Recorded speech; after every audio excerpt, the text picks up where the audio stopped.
Good morning, ladies and gentlemen. Welcome to the stream. Let's see, bring you guys along here. Welcome, good morning. If you're just tuning in, I appreciate it. Thank you guys so much. Waking up early this morning. Right now it's currently 6:33 in the West Coast here in the United States. As you can see, we got this beautiful bird right here, the 737. We're gonna be taking it across the Pacific Ocean, not all the way across, but halfway across to uh, the Hawaiian Islands, specifically Oahu. We're going to be taking her to Honolulu. Right now, we are at the ground in John Wayne in I believe it's UK 2000 that has this scenery. So UK 2000 here. This is kind of like a small airport just south of LAX and in Orange County, California. Um, So yeah, United has three gates here. So I believe they have 10, 9, and 8. These are three gates. And as you can see there, there's our beautiful 737. But before we jump into the cockpit, we probably want to be on there around 6:50 or so, maybe a little bit earlier to get set up for the flight. So real quick, I'm going to go ahead and show you um, the flight plan. There we go. All right. So let's go ahead and scroll up here. Let me just kind of show you what I got. I'm just going to show you everything on the OFP on here because I have everything else on my iPad. So I just kind of want to show you where I'm getting the information from, and then for the rest of the flight, I'm just going to be referencing my iPad. So here's the paperwork we're doing. 180-minute ETOPS. That's what the 737 um, can do. So if you scroll down here, as you can see, we're doing the B343 fuel reserves policy basically for flag operations, which essentially for flag ops, it's going to be 30 minutes of reserve and 10% of the flight time is going to be added to our fuel. So as you can see, 180-minute ETOPS, KSNA fuel. Then we got the different um, airports that we're going to be referencing. So we got departing John Wayne, Monterey is going to be one of our ETOPS airports. San Francisco is going to be our alternate, and then PHTO is going to be an alternate as well as an ETOPS airport. Cost index of 15, and then flight level 340 is going to be our cruise, and then we're going to get a headwind of 22 knots, which is not too bad. So here's the big thing, the fuel and the weights. As you can see here, zero fuel weight's 111,949, which isn't too bad. It's around 10,000 pounds off of max zero fuel weight. But this one's going to be it right here. This one is so takeoff weight is going to be 150. It's going to be 150,000 pounds, which is just 4,500 pounds off of being the maximum takeoff weight. So we're going to be very heavy. Of course, this is going to be ETOPS flight, so we have more fuel. So that's why landing weight's going to be 119.5, so it's not going to be too bad. Up to the takeoff parameters, this is going to change. So they want us to do flaps 5 and AC packs on. So I would probably call the dispatch, be like, you're crazy. There's no way I'm going to take off out of John Wayne. Flaps 5, 8, and packs and AC on. It's just not going to happen. Because if you didn't already know, John Wayne is a lot of narrow bodies fly into John Wayne. Even Delta flies a couple 757s into John Wayne. But it's not a big international airport. In fact, the biggest runway there is 15,700 feet. So very short runway. So there's no way we're going to do flaps 5. We're probably going to do flaps 10 and do a bleeds off takeoff for today. Just kind of reviewing the fuel here. So we got 5 hours, 50 minutes burn. And then we got 30 minutes of reserve, like I said, and then 10% of our flight plan, 35 minutes. To go to our alternate um, is 28 minutes. So we put it in alternate because the flight was supposed to take more than 6 hours. It's within 10 minutes, but I'll just put it in alternate just to be safe. Um, and then minimum takeoff fuel is going to be 7 hours and 24 minutes. And then we go down here. Planned takeoff fuel is going to be 7 hours, 24 minutes. Taxi fuel is going to be 20 minutes, which is probably not going to need that much. It's a pretty short taxi. And the planned gate is going to be 7 hours and 44 minutes of flight time, which is 38,584 um, 5,084 pounds of fuel. So that looks good to me, except for the changes that we're going to do. So I'm just going to write them in on my iPad. You won't be able to see it. Real quick here. Cool. So that is all good. So we go ahead and sign the release. And then scrolling down here, we're going to get into the meat and potatoes of ETOPS. So we got entering class 2 airspace right here. So we have to do these checks once we cross that. But ETOPS entry point is going to be either at this or at these coordinates, or what I'm going to do is I'm going to make a ring around Monterey and have it be 1,734 nautical miles away. I'll see if it'll work. If not, we'll just put in the coordinates. So that's when ETOPS starts. And then we have our critical point, which we only have one, because with the 180-minute ETOPS, the 280-minute circles are really close together. So we only need one critical point. So one critical point is here. So we'll go ahead and put in those coordinates in the sim, and that's kind of like we're in the middle. So we could either go to back to the States or go to PHTO. And then we got the exit, which is 487 nautical miles out of PHTO. That's what we'll exit, and that's what we'll enter the Honolulu airspace. We'll exit the airspace, the Class 2 airspace, and then we'll bring it into land. So this is our critical point data. If we were going to divert to either San Francisco or ITO, um, how much fuel will we need for 2 engines, and how much fuel will we need for 1 engine, and it's calculated at a decompression, which we would have to be at flight level 10 or 100 or 10,000 feet. So as you can see here at our critical point, we should have 19,507. Fuel required to divert is 18,645, because that is the worst case scenario. Is we have 2 engines, which burns more fuel than 1 engine, and it's a little longer to get to ITO than to San Francisco, or at least it takes more fuel, I should say.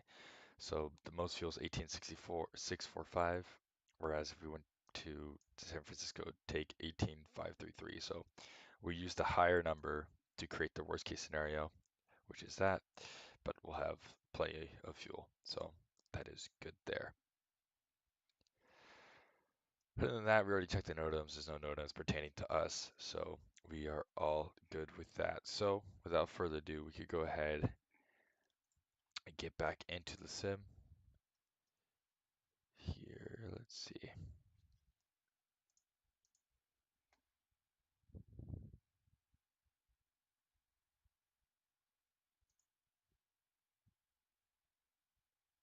Whoa, didn't mean to do that. There we go.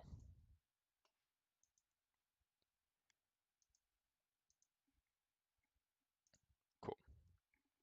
All right, there we go. So there is that. So we went over the flight plan and everything checks out. So let's go ahead and we'll get the sounds on for you guys here.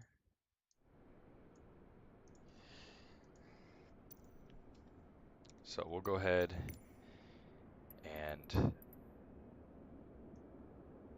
we'll simulate. We'll simulate that we just got to the gate. We checked in with um, with our customer service agent, and we'll walk down to the jet bridge all the way down to the plane. But before we get in there, this is a cold and dark plane. This is the first departure of the day for this plane. And we brought it in last night from Newark. Nice. We had a nice sunrise earlier, kinda, or the sun's already up, but I love this plane ever since it came out. I mean, just the way that it looks, the lens flare. And as you can see, we have cabin services. They're going to be cleaning the plane right now, making sure it's good for the incoming passengers. But wow, 737 is just breathtaking. Love it. All right, so here we are. We're in the 7-3. What we're going to do is we're going to go. Ooh, a little laggy. Gotta go back here. Just entered the plane. I'm gonna reach over, turn on the battery. Got 24 volts, which is good. We got 3 green right there. 3 green right there. Where the radar is inop, but it's off. And manual gear is checked there. Got all the pins on board. Like I said, 3 green. We'll come up here, make sure this is 3 green. And we'll make sure ground power has good volts, which it does. So we'll go ahead, connect the ground power.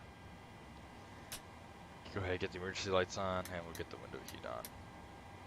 Next, we'll come up here before we sit down, and we'll double check leading edge devices. PSEU's light is off. Nav, heading status. Service interphone switch is off. Reversal lights are off. EECs are on and capped. Crew oxygen is checked. We can come over here to the jump seat. Oh, okay, yeah, test the oxygen. No, you can't. Test the oxygen in the jump seat. Once we sit down, we'll test our oxygen. And we'll do the flight recorded test. Lock airspeed. We'll test those later. I think AC power has to be onto the aircraft for that. Alright, let's go ahead and sit down here. We'll clear the massing caution. And we'll go ahead and do the pre-flight here. So we'll go ahead and get the yaw damper on. We'll come down.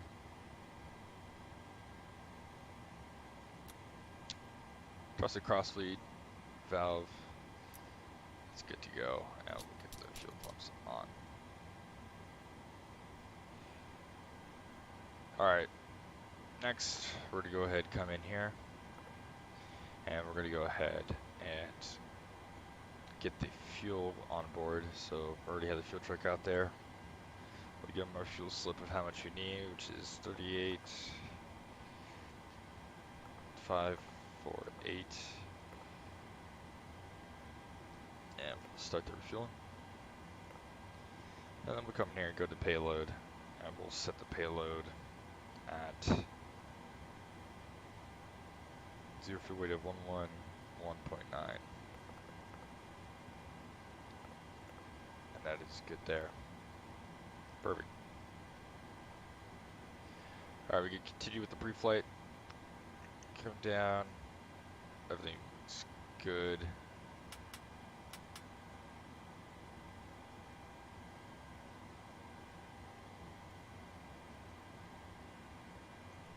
Everything's good there. We got left for the ignition today. Everything's good. And then we'll comment 340. Then we could go to our charts here, and elevation is 13 feet. We'll go 50. All right, that is all set. 5 minutes left to align. So that's good to go. We'll come down here. We'll reset fuel flow. Our auto brakes to RTO. We'll test the lights. And like I said, we'll come down here and we'll test our oxygen. Perfect. Go here. Could go options. Actually, no. Aircraft, equipment. And I want to go a little old school today. Let's do the analog. Ooh, there is a new air rack. I do not have the latest air rack. One day old. Hopefully it won't bite us in the butt, but I won't drop everything just to update it.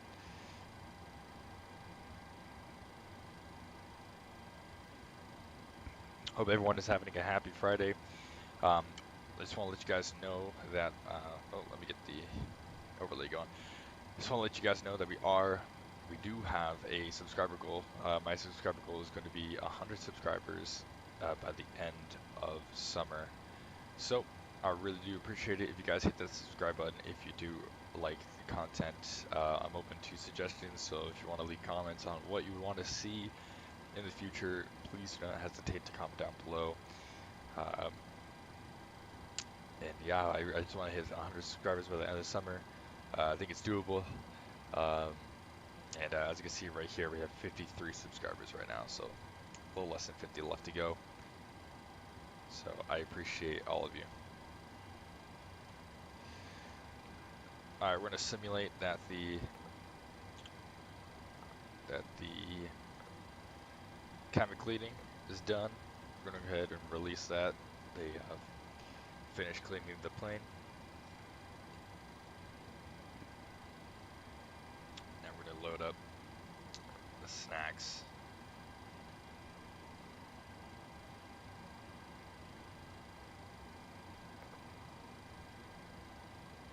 I think the Rebel's on hold.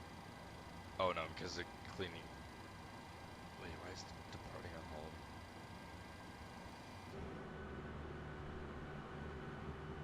Why is it a fuel truck in the way? Oh no, they're leaving. Okay, cool. Dan Wolf, thank you guys. Thank you so much, Dan Wolf, for the subscription. I really do appreciate it. Hope you enjoy. So while the IRS is landing, let's go ahead and enjoy the views, shall we?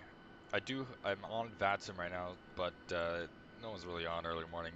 So I also have, which is a big no-no in VATSIM, but oh well, I also have live traffic on, so we'll see once John Wayne opens at 7 a.m. if we'll get any live traffic.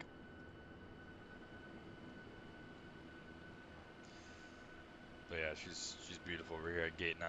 Usually real world John Wayne, all these gates would be full. So all these gates would be full because if you didn't know, John Wayne has a curfew, so no departures, and I believe with that arrivals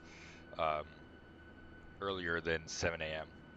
So flights that push back before 7 a.m., it's a race to the end of the runway here to try to take off before everyone else. So you'll see a lot of like Southwest jets, especially because they have a Focus City here, try to get to that end of the runway. But yeah, like overnight, all of these gates would be full. Plus, it would be an American 7-3, and there's always a Delta 320 that are over there waiting for gates to be open, and they tow them over. So yeah, this would be filled. So we would have another United here, another United next to us, Delta's down there,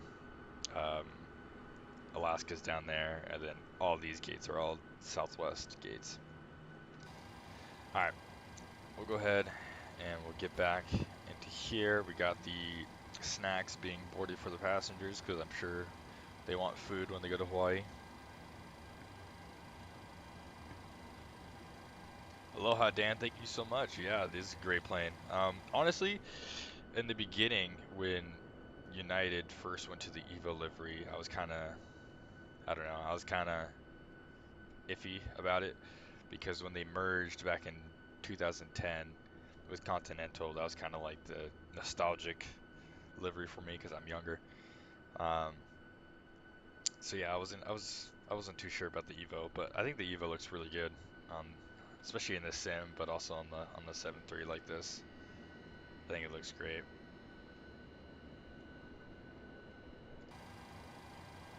We also got some views here. Got some wing views. So we got, you know, the engine, got aft of the wing, and then we got the other side, a little more aft, front, and then kind of over the wing there. So those are the cockpit views, or the cabin views, I should say.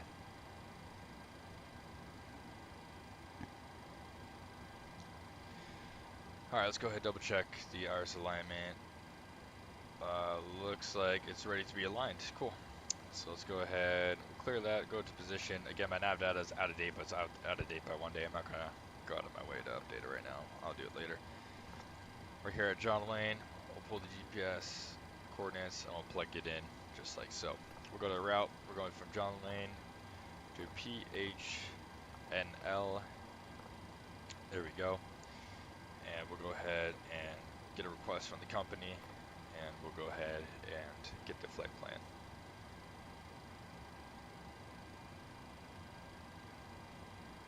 Yeah, Dan, the PMDG is really nice. I really like it. Although I'm kind of jealous of the Phoenix A320 guys. I was gonna get it, but I've been waiting for the 7.3 for so long, and the 7.3 is definitely my favorite narrow body. But I can't wait to see the updates that they're gonna do on this plane. I'm really hoping for a car system like they have in the Phoenix A320, because the Phoenix A320 with the CPDLC and the car system that they have on it is really cool. I think it's awesome that they implemented a system like that. And I saw V1 Simulations. He was a Real World A320 pilot. If you haven't heard of him, on YouTube, he was flying it, and he flies for virtual airline V Spirit. And I guess V Spirit has like this add-on to the car system within the Phoenix, where like they could send him company messages and stuff like that, which is really cool. Like they give them weather information from the company, from the virtual company. You know, it's like, I think it's like a bot. It must be like a something set up in that type of capacity. But I think it was really cool. So I can't wait for the many updates to come on this plane with the EFB, and with apparently it's in the works to do a data link in the ACARS system. Uh, that would be really cool. And then one thing that I noticed in the most recent update is if we go to a wing view here, and if you turn over, and they talked about this in an interview here. Let me just back up a little bit more. I talked about this in an interview on Sky Blue Radio. Apparently, they're going to be doing an IFE system. So I think this is kind of like a teaser, because I didn't notice this until the most recent update. But as you can see, please tell us to continue. It obviously doesn't work right now, but I think it's just mostly a teaser. And I think the cabin is slowly getting reworked on, because I don't remember it. Because I remember it being kind of mediocre, but this one is starting to look really good. I can't wait for, you know, people that make repaints to do like a United themed. That would be really cool. United themed type of interior. Anyway, back here we're taking off runway 20 right. Let me just confirm that. I'm just kind of guessing. Let me go to.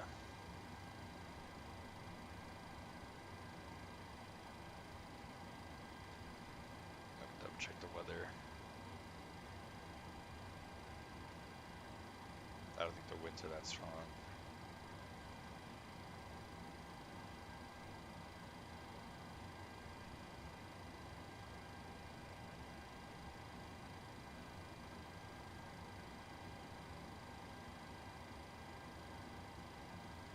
Winds 2004, yeah, okay.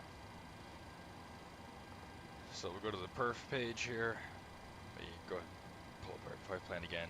So we got the Perf page here. We're going to be putting in our zero fuel weight and our reserves are going to be 2.0,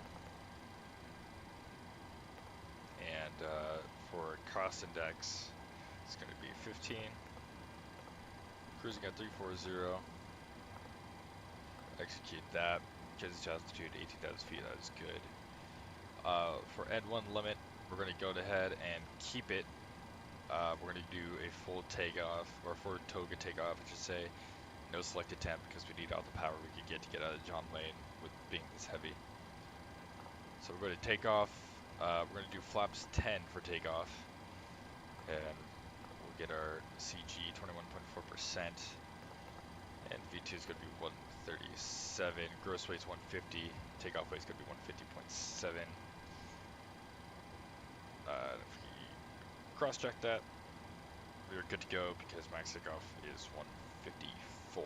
So that is good there. 5.92 on the trim. So I'll go ahead and trim it.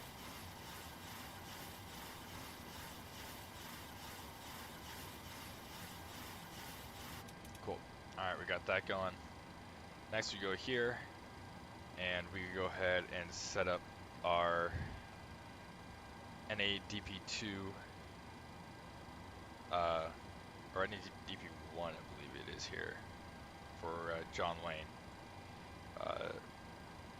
Because it's an airport, and next to a lot of rich folks in Corona Del Mar and Newport, old rich folks, they do not like the sound of airplanes. So over the years, there's been lots and lots of procedures in place to kind of limit the noise coming out of airplanes at 7 a.m. So that's why they have a curfew there, and that's also why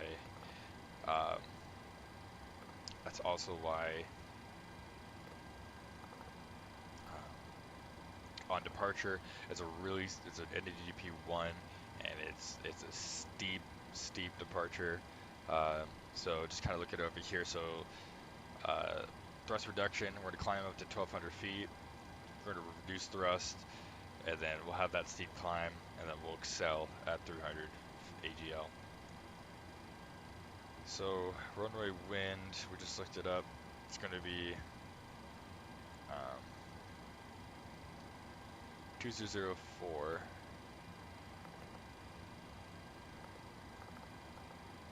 It's pretty light winds. Takeoff speed's deleted, that's fine. So there we go, we've got that set up. We're going to go to climb here.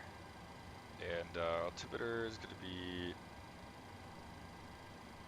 299.5, so we'll set 299.5. And Excel head's going to be our VREF 40 plus 80. So 40 is going to be 142 plus 80.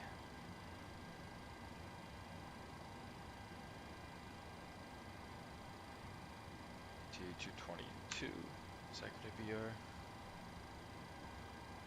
I should probably be able to do this math, but it's too early. Too early for this. So 142 plus 80. 222. I did get it right. Sweet. So for a climb, we're going to do 222 until 3,000 feet above AFE. So it's going to be 3060. So we'll set that there. Our target climb speed is going to be 250 knots.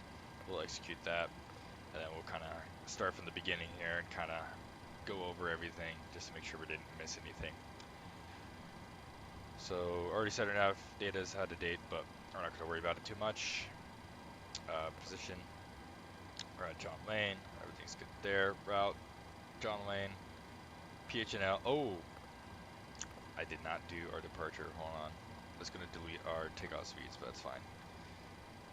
That is a big thing. That's just why you do the all the checks that you do. Kind of got to double check yourself, especially if you're especially in the sim when you're the only one flying. Cool.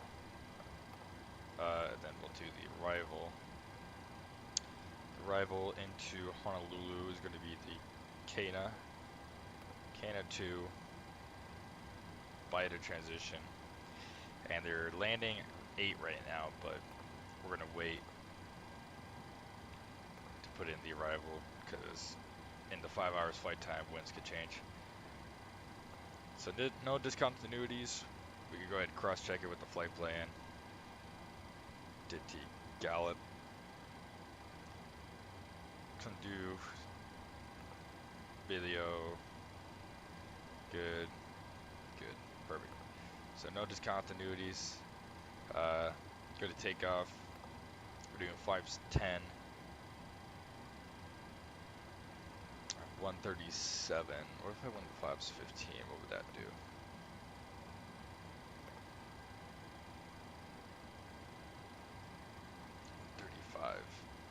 For extra comfort, I think I'm going to do flaps 15.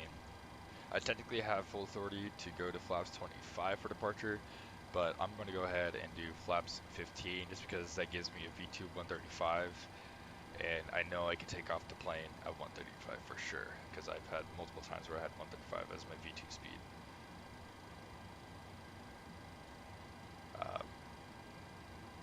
And my VR is 128. So I'm going to do flaps 15. I'd rather be safe than sorry. So I'll go ahead and do that. So that's good. And we'll go here. We got our nose abatement departure is set, and we got our climb is set there. That is all good to go. Perfect. Alright, so we'll go ahead and come down here. You go and do a jump whiz test. Glide slope. Pull up. Wind shear. Wind shear. Wind shear. Terrain. Terrain. Pull up. Airspeed low. Airspeed low. Alright, perfect. That is set. But actually, I should have probably set up the CP first. So we'll go 135.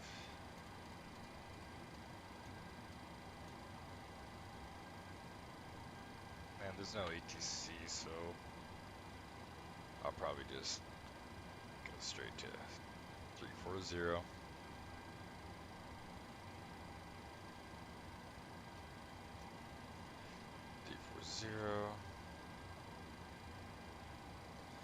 And we'll go ahead and set runway heading 196.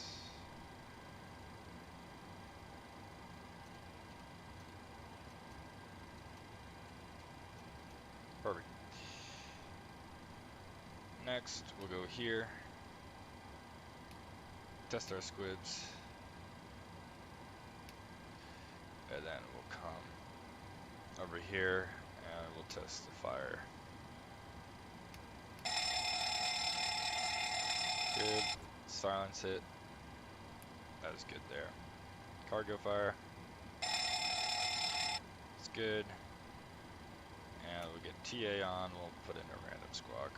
And then we'll test the TCAS system.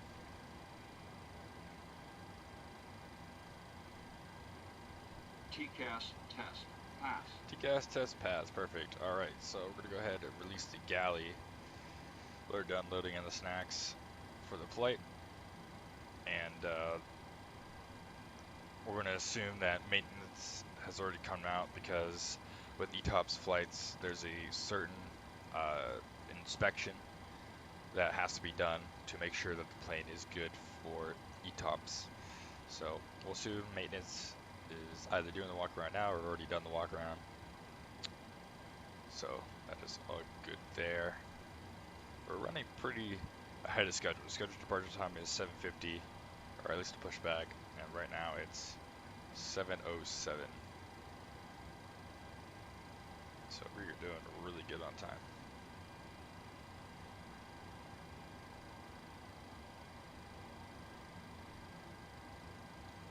Let's go ahead and enjoy. How's everyone's Friday doing? Oh, we got a plane here. Got an A321. Usually these A321s go to like Dallas.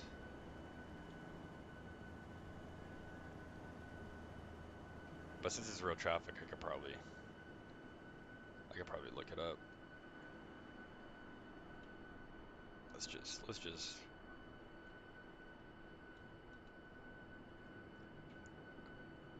look at that. Look at that amazing plane. FS 2020 just looks so beautiful. I got a little tired, can't lie, of the 737-700. I can't wait for the 900, 800 come out, just to give me more routes to do for United. Because the most 737s they have in their fleet is the 900, and of course that's the last one to come out. So I tried to fly an X-plane on the Zibo mod, and the Zibo mod's great. It's fantastic. If you're getting into simulation, get X-plane, get the Zibo mod. It's free. It's a great aircraft. But I don't know if it compares. I don't know if it compares to this. Like, it's hard to go back to X-plane because with this, there's not that many add-ons. You know, because it's a newer sim, first of all, and second of all, it doesn't need that many add-ons because the scenery is already done. You don't need to worry about you don't need to worry about overlays. You don't need to worry about lighting add-ons. I feel like X-Plane has gotten to the point where you're putting makeup. V1, I think V1 Simulations said this, but I totally agree with him. Where it's X-Plane, it's like you're putting makeup on a pig, and yeah, it's just awesome to have this simulator. See, I'm curious on where this. Oh, we got this one. I bet you anything. So the bad part about having live traffic is that since I'm simulating a real flight. Let me know if this sim's too loud. I know the AI traffic kind of get loud, but because this is a real flight, I think this is the flight to Honolulu. So we'll be following ourselves, and we'll probably get a lot of TCAS warnings. So that's hilarious. Looks like he's already pushing back, so maybe it's not. I don't know, but I love the freeware AI traffic that they have. It really adds a lot to the sim that it's just cool. For example, AI traffic they don't have in X-Plane. Don't believe they have the Evo livery in X-Plane, and they don't have maxes. So if I go over there, I need to speed up my camera. Move over here. Look at this. Look at the model of the Max. Oh, I was gonna say why doesn't it have a gear, but look at the model of the Max. There's literally an AI model for a 737 Max. It's awesome. I love it because whenever you're an X-plane and you know they have that 737 Max, which I think is the only 737 Max that's available. Don't tell me that the Microsoft Flight Simulator one is any good because it's not. But yeah, it's really cool because now when people are in X-plane and flying the 737 Max, I can see them as a 737 Max. It's pretty cool. So this is what I'm talking about. This is kind of cool. I was kind of simulating it, where they're simulating the push. So as you can see, the American pushback, the United pushback, the Southwest about to push back. Everyone's pushing back and racing to the runway. So that's kind of like what I was talking about earlier when I was talking about there's a race to the runway at 7 a.m. because that's when the curfew is lifted and planes get apart. And the locals get mad.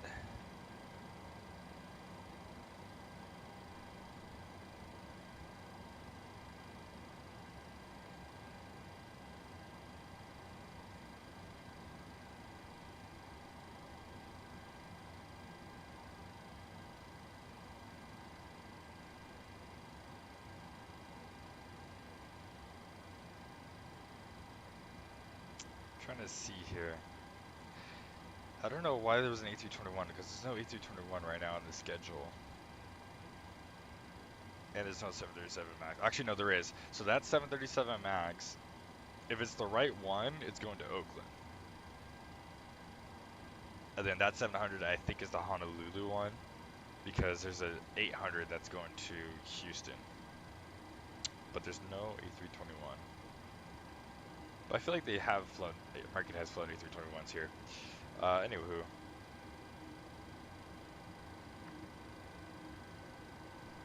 I think they're going to the wrong runway though. They're using 20 today, and they're out taxiing to runway 2. Another Southwest pushing back. Oh, I forgot the fuel truck is out there. It's probably waiting for me to disconnect him. So we'll go ahead and we will release the fuel truck. And right now, 7:14. We have a little bit more time till we can board. And we got everything set up, so we could probably do a departure brief before we board, which is most likely what we're going to do. So give me 1 second. I just want to check the United app. I just want to see what time the boarding. I'm trying to simulate that, but they usually board like 30-40 minutes before departure, which I guess could be now.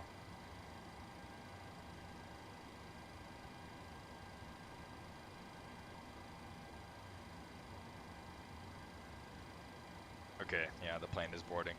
So we'll go ahead and simulate that the customer service agent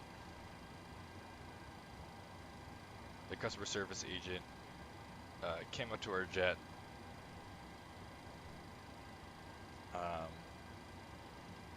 came up to the plane and asked the captain, hey, are we good to board? Captain was like, yeah, we're good to board. We're pretty much done with everything. And so that's when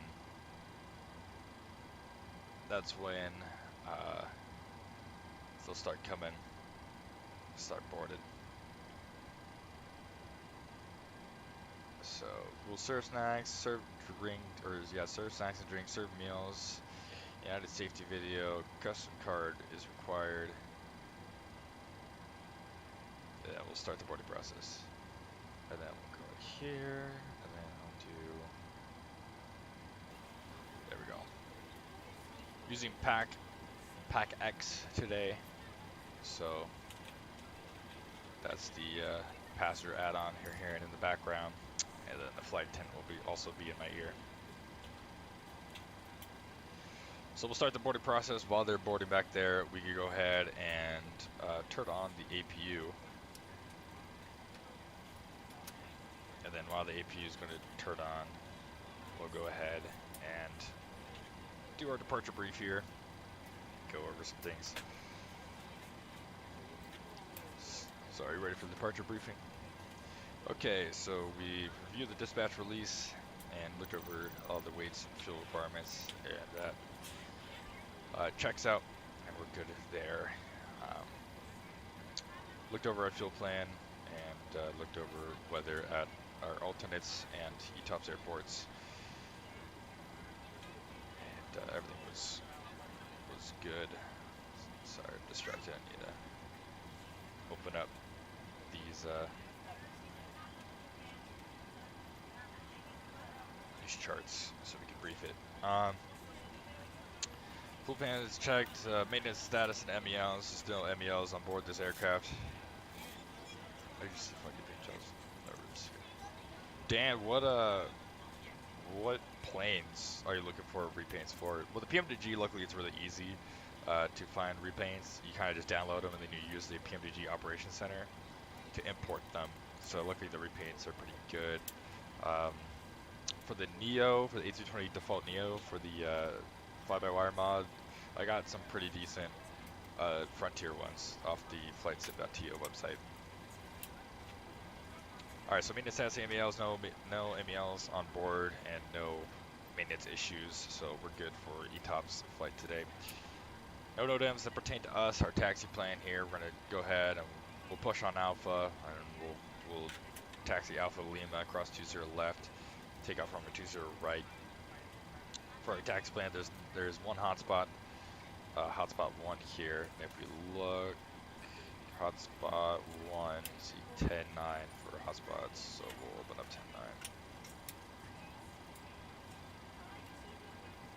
10-9A. So so look at this. So hotspot 1, ATC will instruct pilots when to turn from taxiway onto taxiway. Hold short of 20 left. Do not cross 20 left without authorization. Okay, so there we go. If ATC was online, we would kind of taxi short of Lima, and they'll let us know when to taxi Lima and then cross 20 left because of the Harrison Ford incident. If you didn't know, Harrison Ford, the Han Solo Harrison Ford, landed on taxiway Charlie, and maybe you guys heard that and never really knew what taxiway Charlie. This is taxiway Charlie, the skinny little general aviation taxiway. He thought that was a runway, and I believe it was American 73 was holding short on Lima, and it barely missed his tail. So I think that's why they implemented a hotspot to hold short of Lima. So in case someone decides to land on Charlie again, it won't come close to the tail. Anywho, that's the hotspot. Rejected takeoff and evacuation. I pray that we don't have to reject, but if we do, anything below 80 knots, I'll go ahead and reject. Anything above 80 knots but below V1, I'll reject for fire, failure, fear, or shear. Anything above V1, we're taking it up in the air, and we're going to come back to John Lane. We have no takeoff alternates. Departure clearance and routing is not available because ATC is not awake, and our departure clearance and routing is kind of at our own devices. But on departure out of here, we're taking the Hero 3, which is kind of interesting how the Hero 3 is going up north and out. But so we can go ahead and read the description up here. So our initial climb, we're going to climb heading 196 to intercept course 175 to cross Strel at or below 5,000. Then on track to 211 to cross Dolph at or below 8,000, and then vector route on the chart. And the top altitude is not ATC, but like I said, we're just going to go up to cruise altitude. So we're going to depart here, 196, we're going to turn left. As you can see, this little cut here. I believe this left cut is supposed to help with the noise abatement. It's one of the procedures that was added to help with the noise. So I'm going to be going left here to Strel, below 5,000 at Strel. So actually, just so we don't bust that altitude, I'm going to set 5,000, just in case.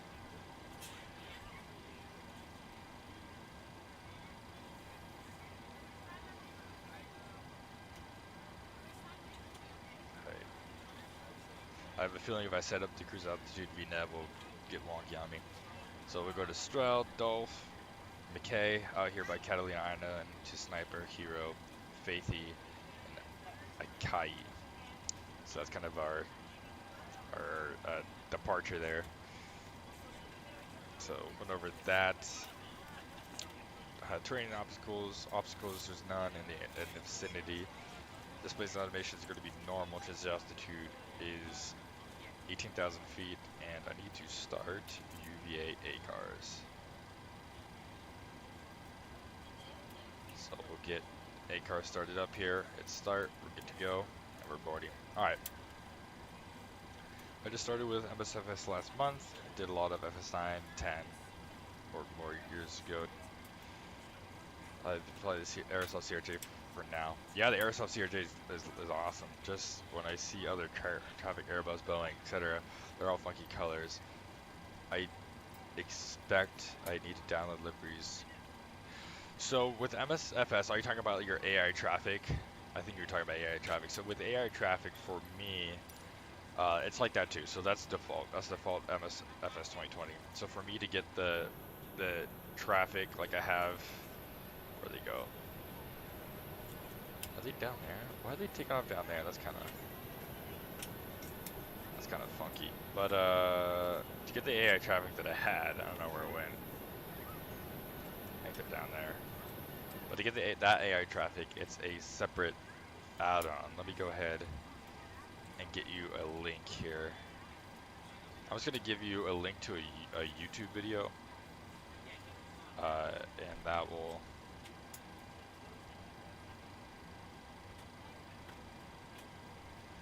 that will help you out. Yeah, so live traffic and VATSIM traffic, yeah, that's going to be, so the AI traffic that I use works for both. So the traffic that you just saw was live traffic, and then the same traffic there also works for VATSIM. However, obviously VATSIM, you know, not everyone uses real airlines, they use fictional airlines and stuff like that, so obviously that won't work.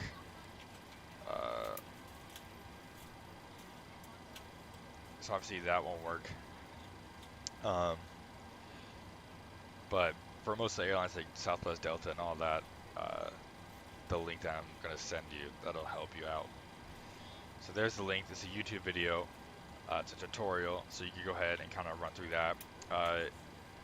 It's a little iffy on the setup.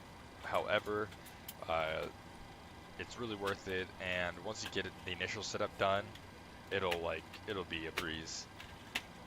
Because you have to manually download airlines. That's the only thing. But like I said, the initial setup is kind of longer, but you know, eventually you get everything set up and Hello, ladies it's pretty and easy. gentlemen. I would love to welcome you aboard our flight. When you find your seat, All right, if we have no questions on place the your larger brief, carry-on we can go items ahead in and overhead run the bins pre-flight and smaller checklist. items underneath Flight the seat attendant in front of you. and Unless pilot you're briefings in are the front complete. row, ACARs are please place initialized all and of your connected. items in the overhead Flight bin. deck windows are If closed you and have any locked. trouble Oxygen finding is the checked, set location of your 100%. carry-on items, please IRS, notify the most seatbelt selectors and are passenger nav. safety. After you put your Pressurization is carry-on set in items auto. in the overhead bin and it is full, Auto make sure you throttles close it as a are courtesy armed, to other and we get passengers. armed. VNAV Also, and be sure LNAV. that the aisle is clear and sit down so that way other Altimeters, passengers can get by you. 29905 If you're set. seated in an Sweep emergency brake exit lever is down row, to 10. please Parking review the brake exit is seating set with normal responsibilities pressure. and the safety cards provided for you. Please make sure that you are able and willing to perform these actions. If you're not, please let a Engine flight start levers are attendant cut know so that off, way you can be reseated. Not and the time to MRD get out any gear last-minute pins text are messages on if you board. need to, but we ask that once you depart from the gate, you put away any laptops or tablets. Thank you and welcome aboard. Alright, so pre-flight checklist is complete. However, there's another checklist that we need to run. We need to run the Class 2 nav/ETOPS checklist. So for flight deck preparation, the logbook, MEL, and ETOPS status is checked. So like I said, we had maintenance come out to check the aircraft for any issues that we might have. They signed off. They said the aircraft was good, so we're good on that. Again, no MELs. We checked the logbook. Everything's good. Fuel temperature forecast is checked. Then FMC route is loaded and verified and cross-checked with the flight plan. Navigational charts for route and alternates are also checked. And we have our noise abatement departure procedure is loaded, and we verified that. FMC pre-departure accuracy check is complete. So what we can do is I was going to do this because the route data. We're just going to head request the winds.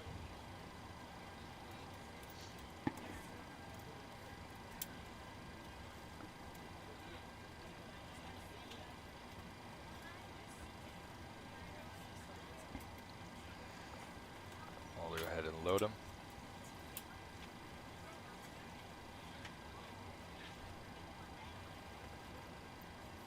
Perfect.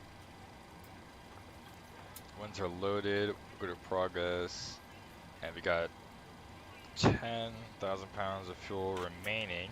We'll cross-check it with the flight plan here. And remaining fuel is supposed to be 7,600. Fuel quantity is 38.7, so they gave us an extra 200 pounds of fuel. Cool. So we'll go here. We got 38.5 on board, so we'll go 38.5. Actually, sorry. Planned fuel was... Oh, it was 38.5. Sweet. 38.5. Kind of doing things out of order, but we're good. So takeoff weight still 150.4. That's still good. All right, cool. Hope everyone's Friday is good. We're just boarding here, so should be departing pretty soon.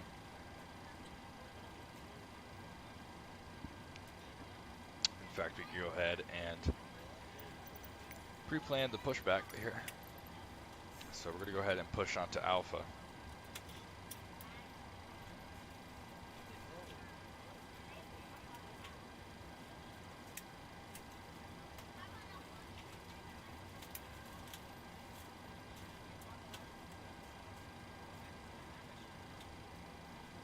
Push onto alpha there. And we got that ready.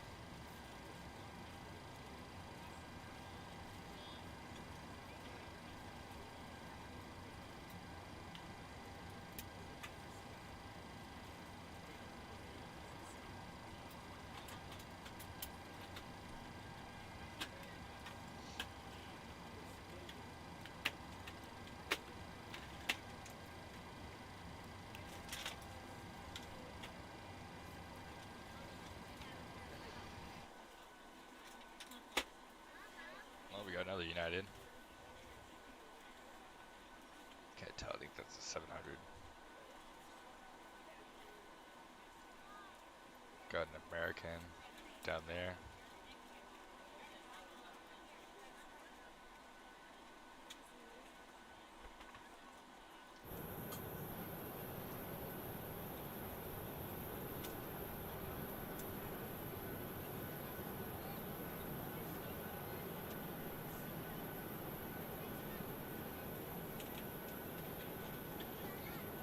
Beautiful. Beautiful plane, beautiful plane.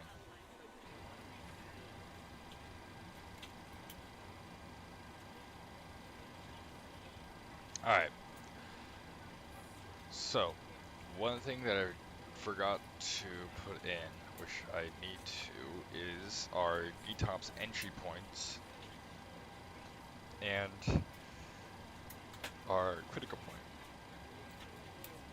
So like I said before, our ETOPS entry point is from Monterey, and it's 1,734 nautical miles. See, it's an invalid entry. I think that's way too. Does it take whole numbers? Yeah, I think that's way too long. Okay, so what we're going to do, instead of doing that, we're going to index nav data, ETOP, we're going to do ETOPS. I'm going to call it ETOPS 1.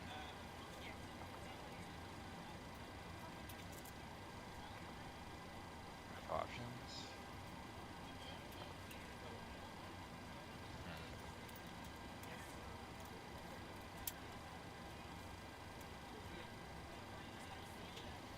What if we, so if we did north 333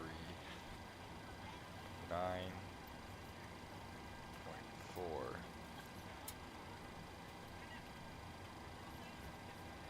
west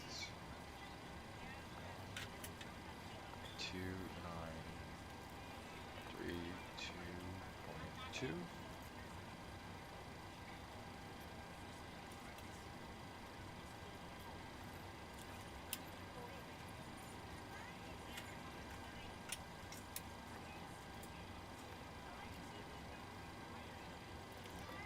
If I put this, so it's after Gallup.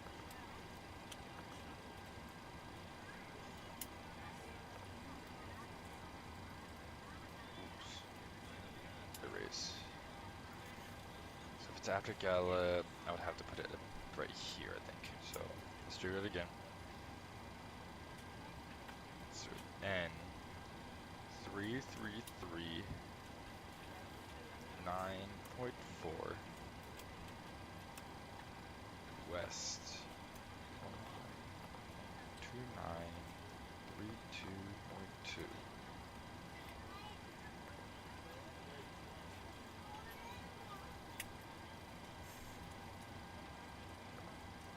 Let me just make sure it's in the right place. So we'll go to plan, Gallup.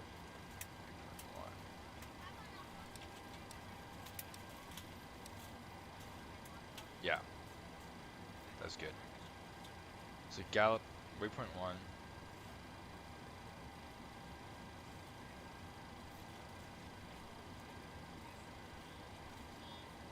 And then we'll put in our critical point, which is after billow.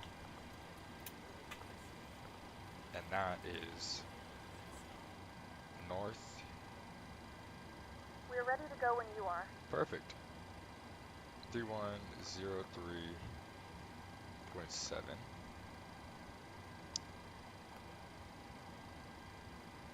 Have a good one, Dan. Thank you so much for tuning in. 3103.7 west 141332.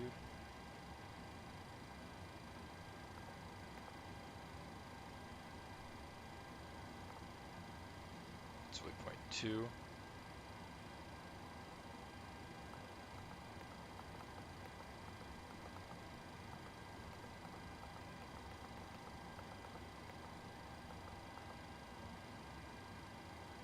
Waypoint 2. Below waypoint 2. Perfect. And then our exit waypoint for ETOPS is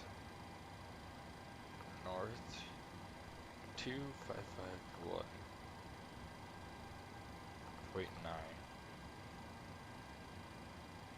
west 15136.9.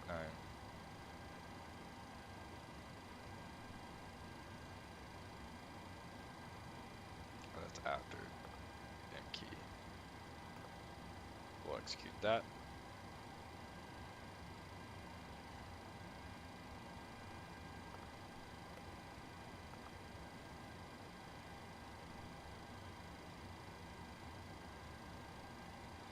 Now what we're going to do is we're going to go to here. We're going to delete that, and we're going to do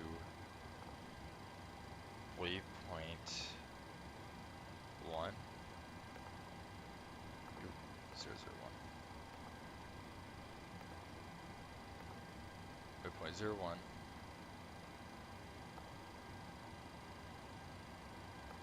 Waypoint 02. And waypoint 03.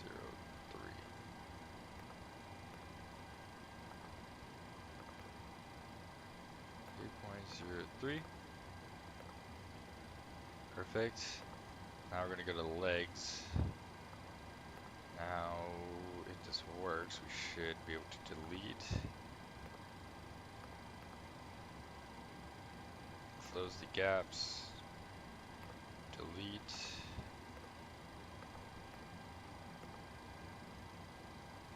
Delete.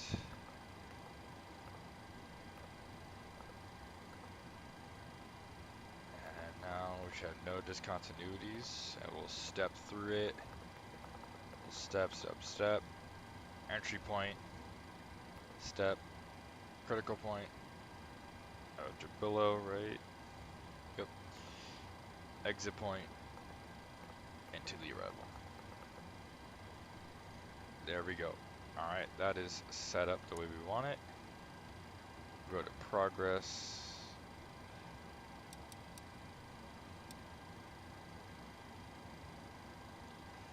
We'll go to progress. 9.8 left there. Should be all good to go with that. So now what we're going to do is we're going to go ahead and turn on our set of fuel pumps, and we'll get the APU online. We're going to say the flight attendants told the gate agent that we are good to go, and we can go ahead and release the jetway. Ground's going to be knocking, saying, hey, can we disconnect ground power? We're like, yeah, go ahead. You're clear to disconnect ground power. Good morning, ladies and gentlemen, and welcome aboard Flight 411 with service to Hawaii. Our flight time will be roughly 5 hours. Verify all doors are minutes. closed. Please note the cabin door is now closed. We ask that you make sure that all devices are in airplane mode and your larger devices Should have turned are now this on shut down earlier, and but stowed. we'll get the If you have seatbelt not signs already, on. please fasten your seatbelt. seatbelt and verify it is low and tight across your lap. Your tray tables and seat backs must be in a full upright and locked position for departure. Flight attendants, please prepare cabin for departure. We are ready to push. We'll go ahead and run the before push checklist. Seatbelt signs on. Planned is 38.5 on board. Fuel pumps are on. Crossfeed is closed. Hydraulic pumps are on, and all the doors are closed. Before push checklist complete. Now we go ahead and call up the tug, and we'll get out of here.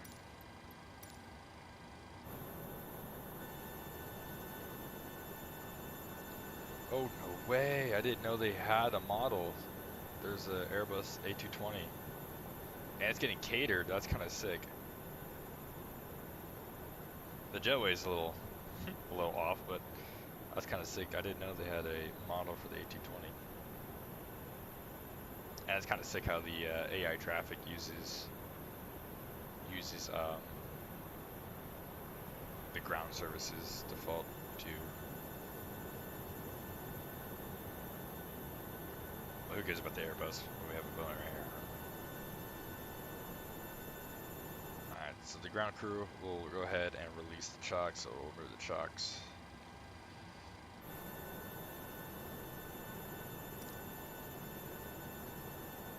And we will release the parking brake.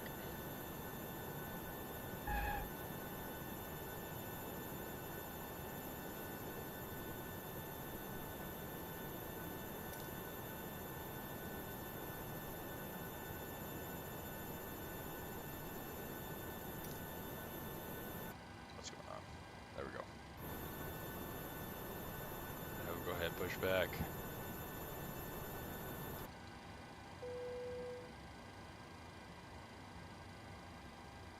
All right. Let's go ahead and we'll start number 1. We already had the bleeds off. Ladies and gentlemen, please direct your attention to the screen for an important safety demonstration. Thank you for flying with us.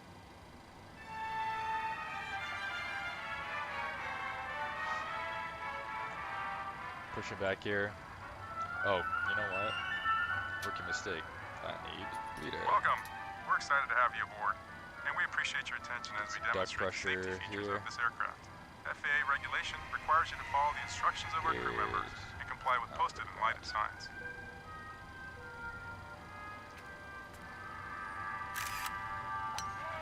It's important to have your seatbelt on at all times.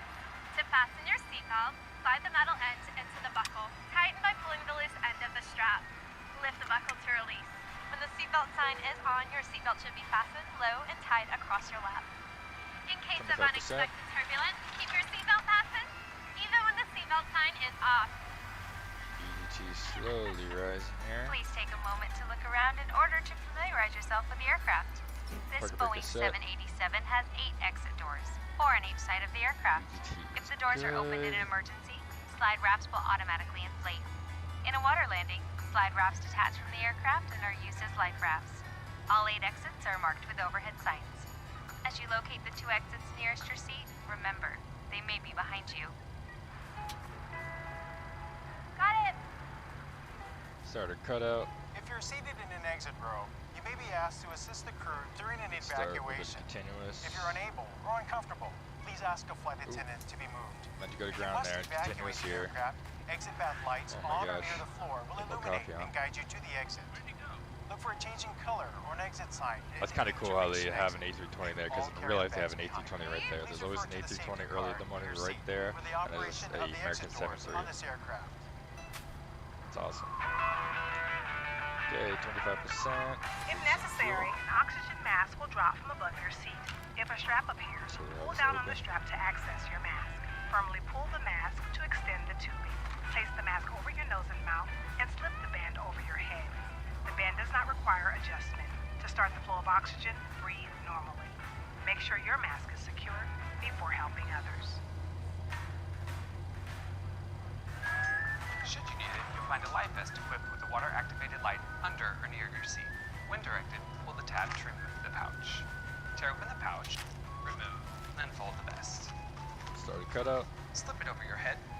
Wrap the belt around your waist and secure it to the buckle in front. Good, oil pressure is good. Pull to loosen to tighten. Inflate your vest just prior to exiting the aircraft by pulling down sharply on the red tab. You can also inflate the vest by blowing into the tube. Alright, perfect. So this aircraft is also equipped with infant life vests, which will be distributed if necessary. I'm gonna go generators on. Smoking is never allowed on the aircraft. U.S. law prohibits tampering with, disabling, or destroying laboratory smoke detectors. Federal regulations also require passengers to comply with lighted signs and crew member instructions. We'll start the clock, we're on the engines for 3 minutes.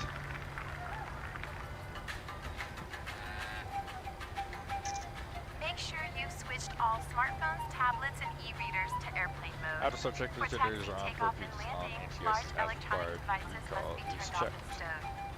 For international Brakes, RTO, destinations, your flight let's do attendants flight will controls advise check you here. if it's necessary to turn off and stow your device. Go this side. Bigger! Colder! We'll be taking off soon. Please review the safety card located near your seat. Stow your tray table, carry-on items, headrest, and footrest. Make sure your seat back is upright and your seatbelt is securely fastened. Please place your personal items under the seat in front of you.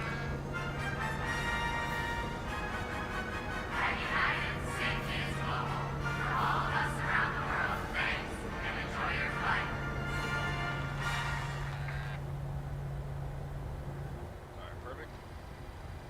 Good to go there. Flaps are 15. Flaps are 15 in green light. Since this is a short taxi, we go ahead and do the before takeoff checklist now. Final weights are checked and verified. Takeoff speeds, gotta verify them again. Is V1 to 125, VR 128, and V2 135. Flaps 15 final, 15 green light indicated. Thrust at 194.4. Trim is going to be 5.91. Verify that. 00 set. FMC runway 20 right. 20 right here 3 IK transition. And that is set. MCP V2 is 135 VNAV LNAV armed. Start switches are continuous. Recall is checked. Transponder TARA. Thank you. TARA and air conditioning in position is set. Flight attendants please be seated for departure. Alright, that is all good there. Before takeoff checklist is complete. We'll go ahead and cut the brakes and we'll taxi. And since there's no real traffic in the area, we'll assume the ATC cleared us to 20 right via Alpha Lima across 20 left. We're heavy, so we're gonna need a little bit more power to get it rolling.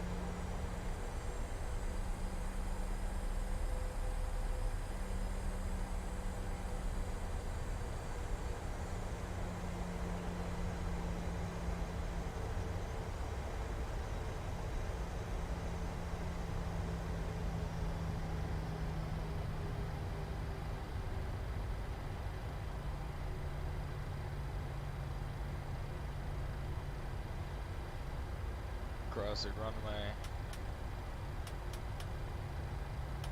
Get our lights on here. And nobody is on approach. We are good.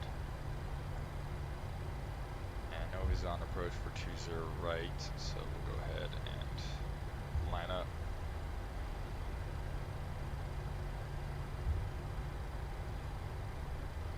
Next, we're gonna do bleeds off. We'll turn the bleeds off. Packs are off.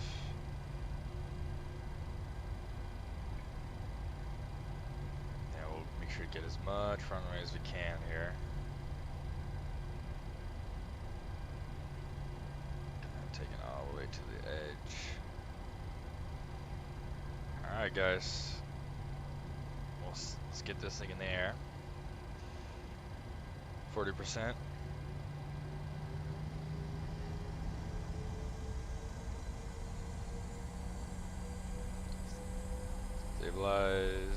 Toga. Doors. Whoa, whoa, whoa, whoa, whoa, whoa, whoa, whoa. Whoa, whoa, whoa, whoa, whoa, whoa. What do you mean doors? What do you mean doors? Was that a false indication? Wait, hold on, hold on, hold on.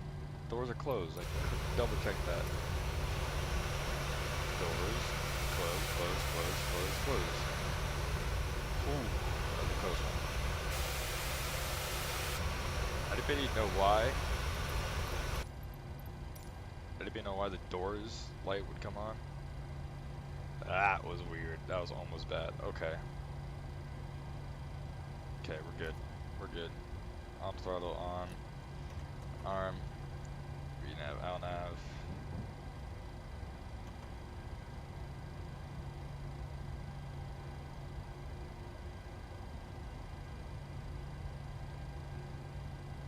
Why would...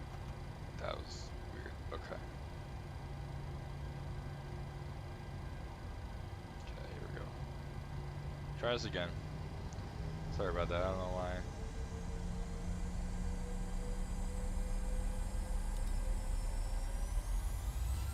Toga.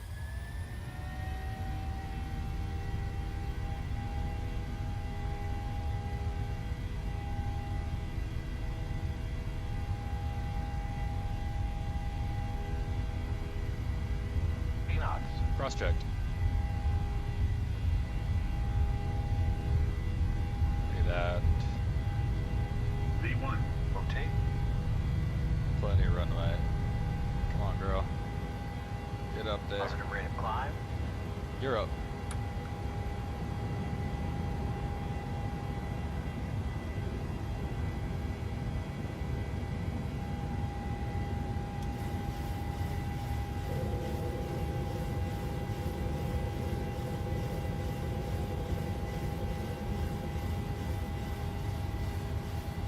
Get that steep climb going. Up and out of John Wayne.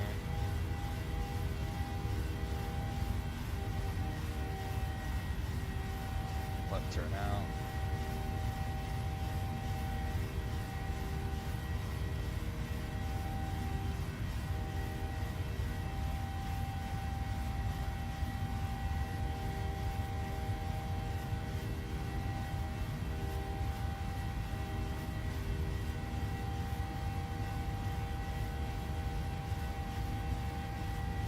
Approaching cell height.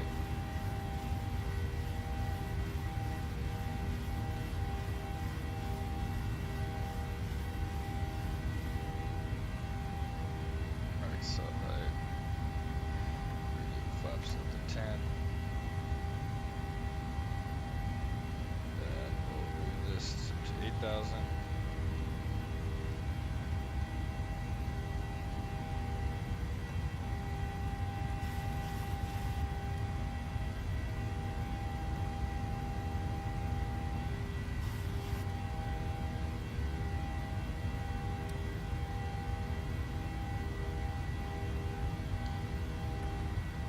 Flaps 5.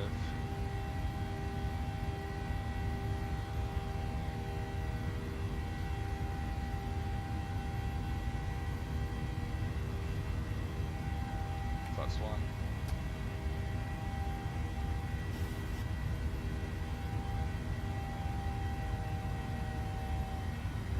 Flaps up.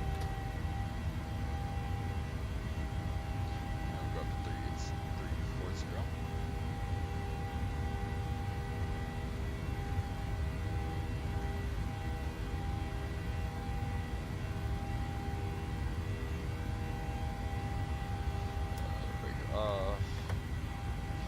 Alright, I have the takeoff checklist.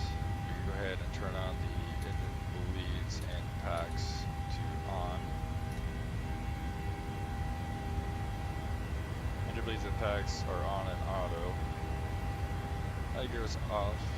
It is up and off, no lights. And flaps are up, no lights. I have the takeoff checklist complete.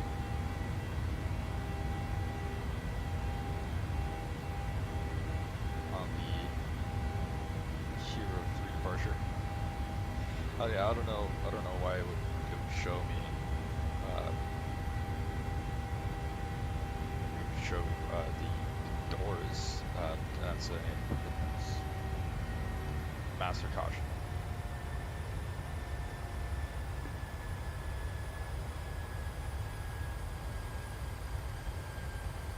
We're about to cross Gulf at or below 8,000. We're on the VNAV path, that is good. And we can go ahead and get the last glimpse of the coast out there for a long time.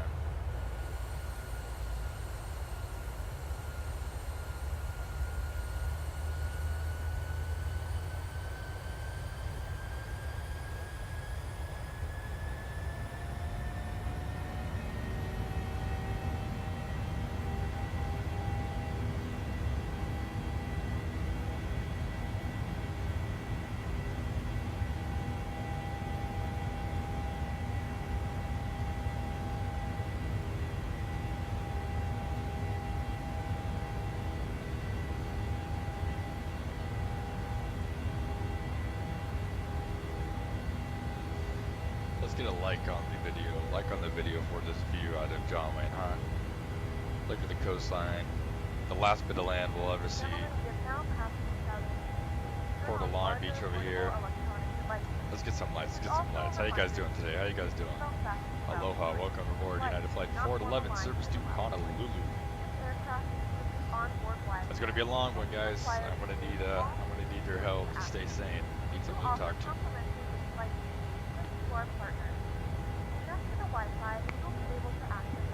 How's everyone doing? How's everyone doing? Happy Friday, happy Friday.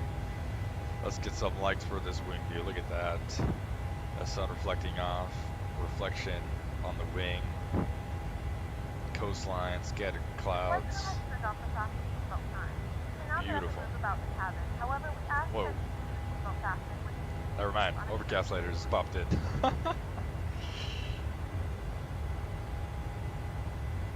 Overcast later just popped in.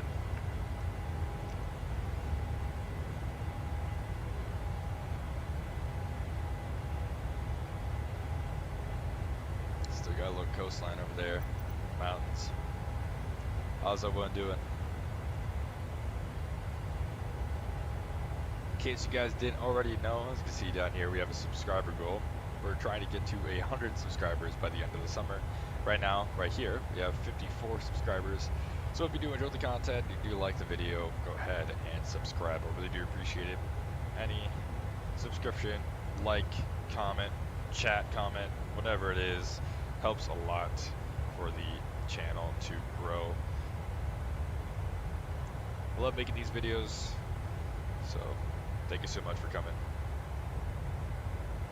Let's get it, yes sir. Geeps. I don't know. That's what I'm gonna say. Geeps. Let's like the video, guys. Thank you guys so much for tuning in. United Flight 411 service to Honolulu.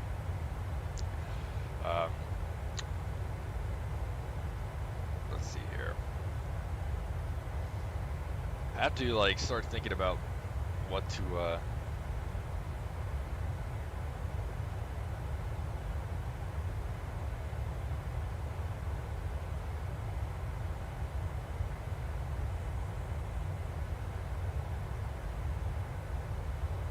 let's see here. Let's see if we can do this. I'm gonna add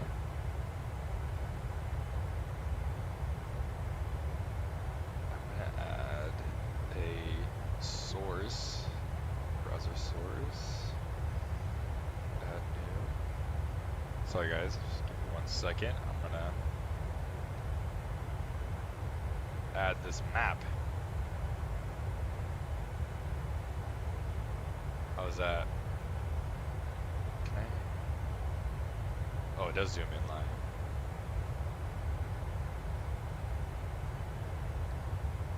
Actually, let's zoom out a little bit.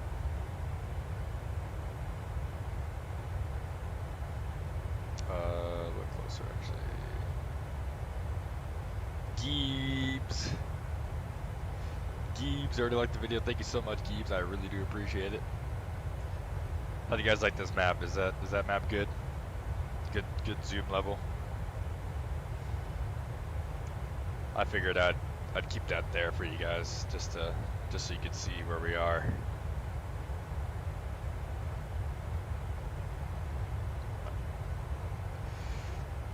Geebs, We are off to Honolulu, Hawaii, in Oahu. We are going to Honolulu. I'm flying on United Virtual using as close to life, or as close to the real world, United operations in our VA. Across 18,000 feet, we go and turn off the lights. We'll get those off. So we're using real world 1037 ops based off United. G, start with G. Jeebs. So yeah, we're up to Honolulu this morning from John Wayne Airport. United flight 411. See the live map there.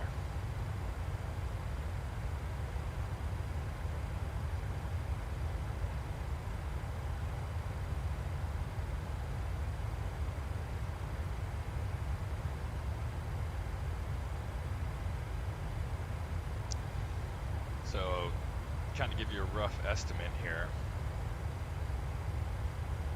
Flight time is 5 hours and 50 minutes. So strap in. I think once we get to cruise, I'll go ahead and we can throw on some requests, maybe do some video reactions, maybe do some tier lists. Aviation themed tier lists, react to different videos, because I'm gonna need some in-flight entertainment.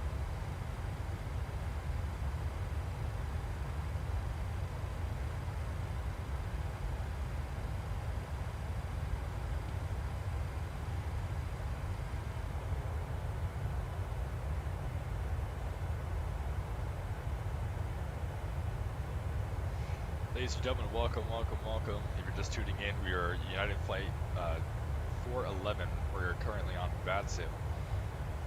I fly for United Virtual, and we're using real-world United Airlines ops as close as possible as United Airlines ops. Flying from John Wayne to Honolulu. So make sure to stop by and say hey in the chat. It's going to be a little bit longer flight. Flight time is 5 hours, 50 minutes. So we're going to go ahead and take some requests from the chat, do some aviation tier lists maybe.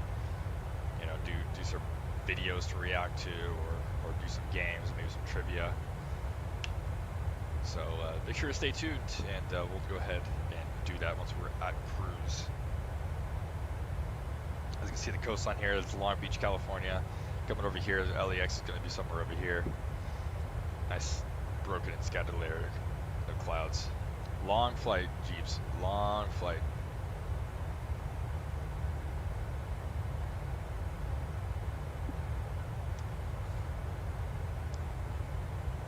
So if you guys have any ideas on a tier list, I can go ahead and try to look it up right now and kind of see where we're at, and kind of see what tier list we should do. And if you guys haven't already, make sure to subscribe. Again, we are at a goal of to get to 100 subscribers. 100 subscribers for until the end of summer. Right now we are at 54, so this is my total subscriber count, and this is the goal right here. So I'm trying to get to 100 subscribers by the end of summer. I really do appreciate any support that you give to the channel. I really do appreciate it.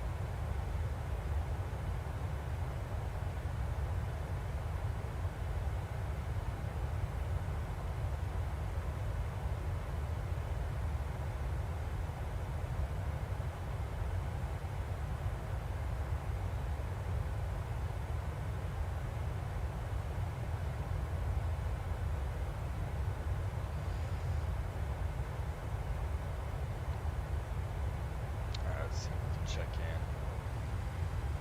Still climbing. 250, it's a little slow. We'll get it cooking. I'll go 178 on the climb.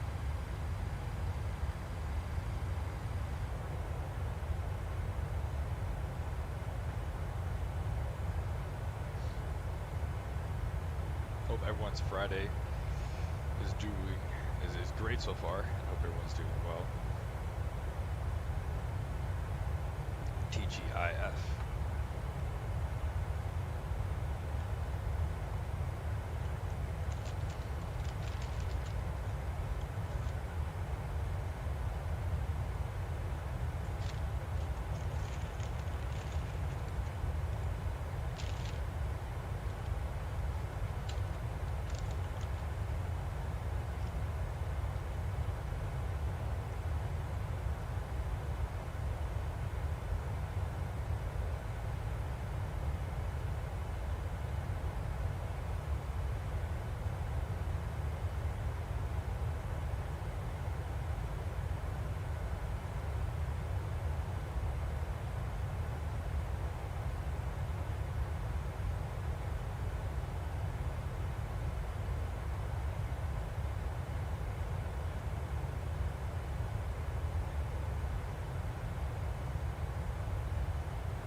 Excited to see this approach into Honolulu, especially with the new sim and the photorealistic scenery. I think it's going to look beautiful. I can't wait.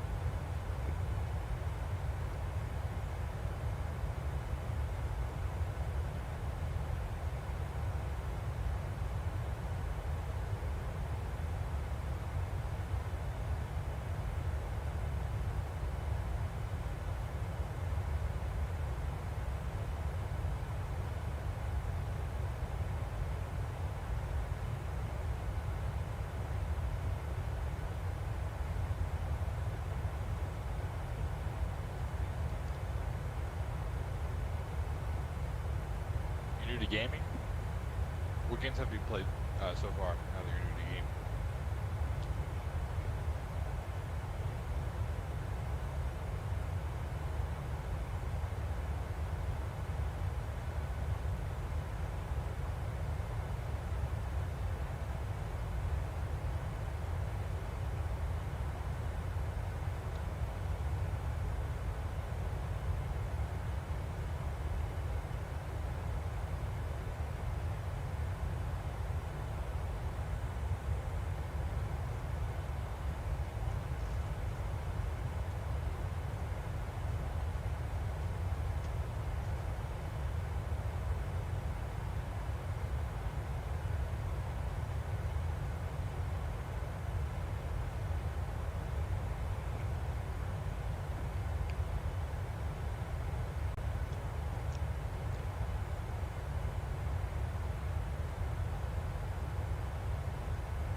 How's everyone doing today? How's everyone doing?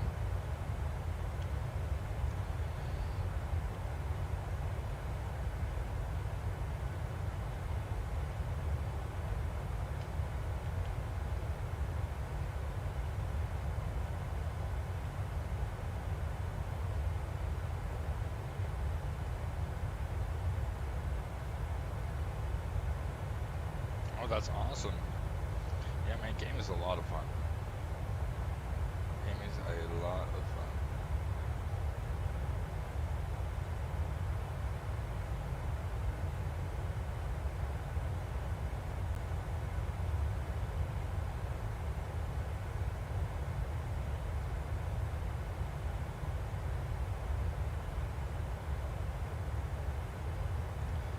Alright guys, sorry if I'm a little quiet. I'm looking up some tier lists that we could do.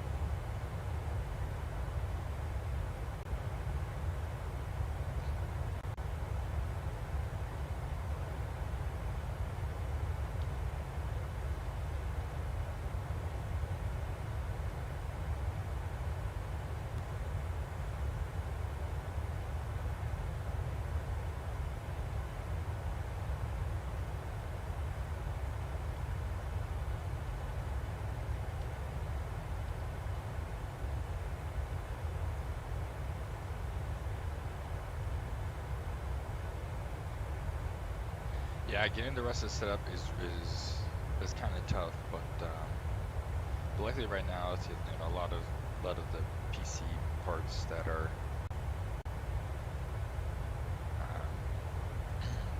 that have been like out of stock are coming back into stock, and luckily prices are coming down from inflation here in the United States at least.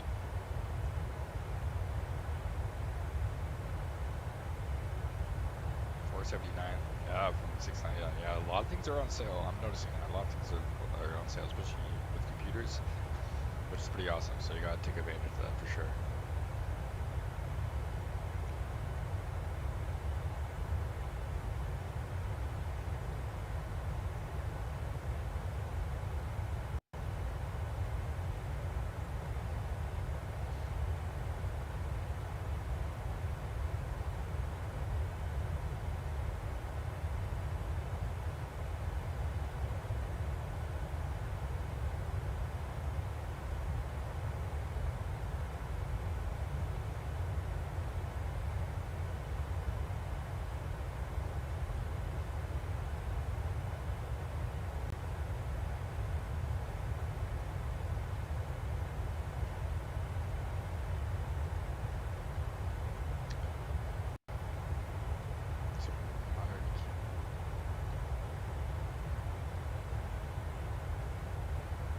Yeah.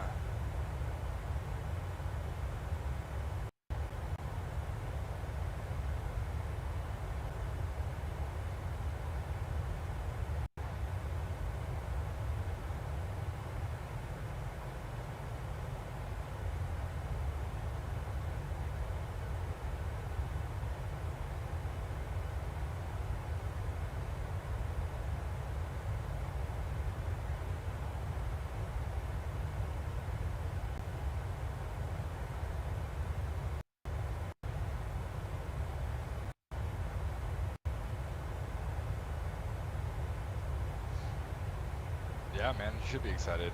It's really exciting to get new PC gear, 100%. All right, we're at cruise altitude. Go ahead and leave receive that signs in auto. Come down here.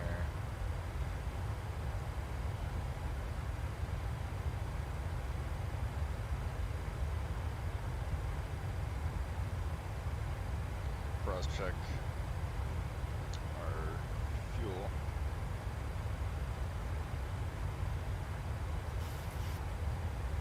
St. Marcus VOR, we're supposed to have 33.9, we have 34 on board, so that checks out.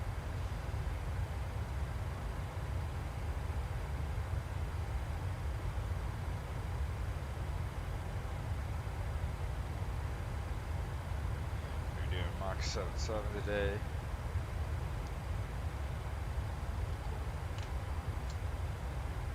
Alright.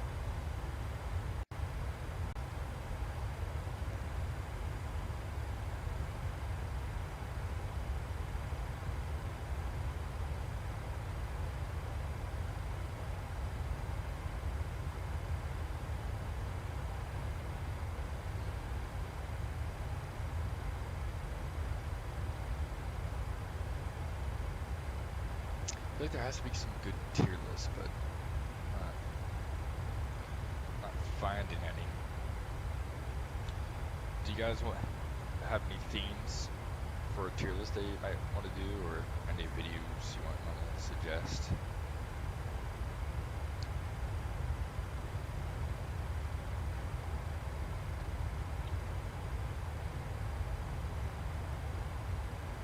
Yes, I've seen the movie Flight by Denzel Washington. It was a really good movie. I liked it.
also crazy. Please hit the flight attendant call button at any time. Crazy, like not even drunk.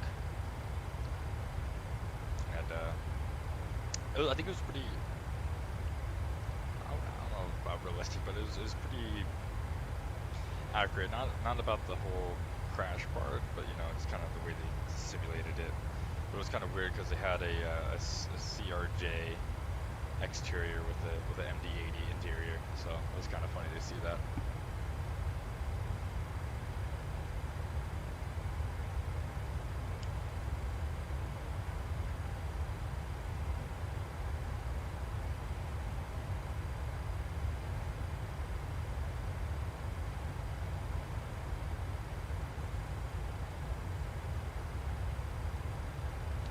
Alright, I think we're going to go ahead and do our first tier list here.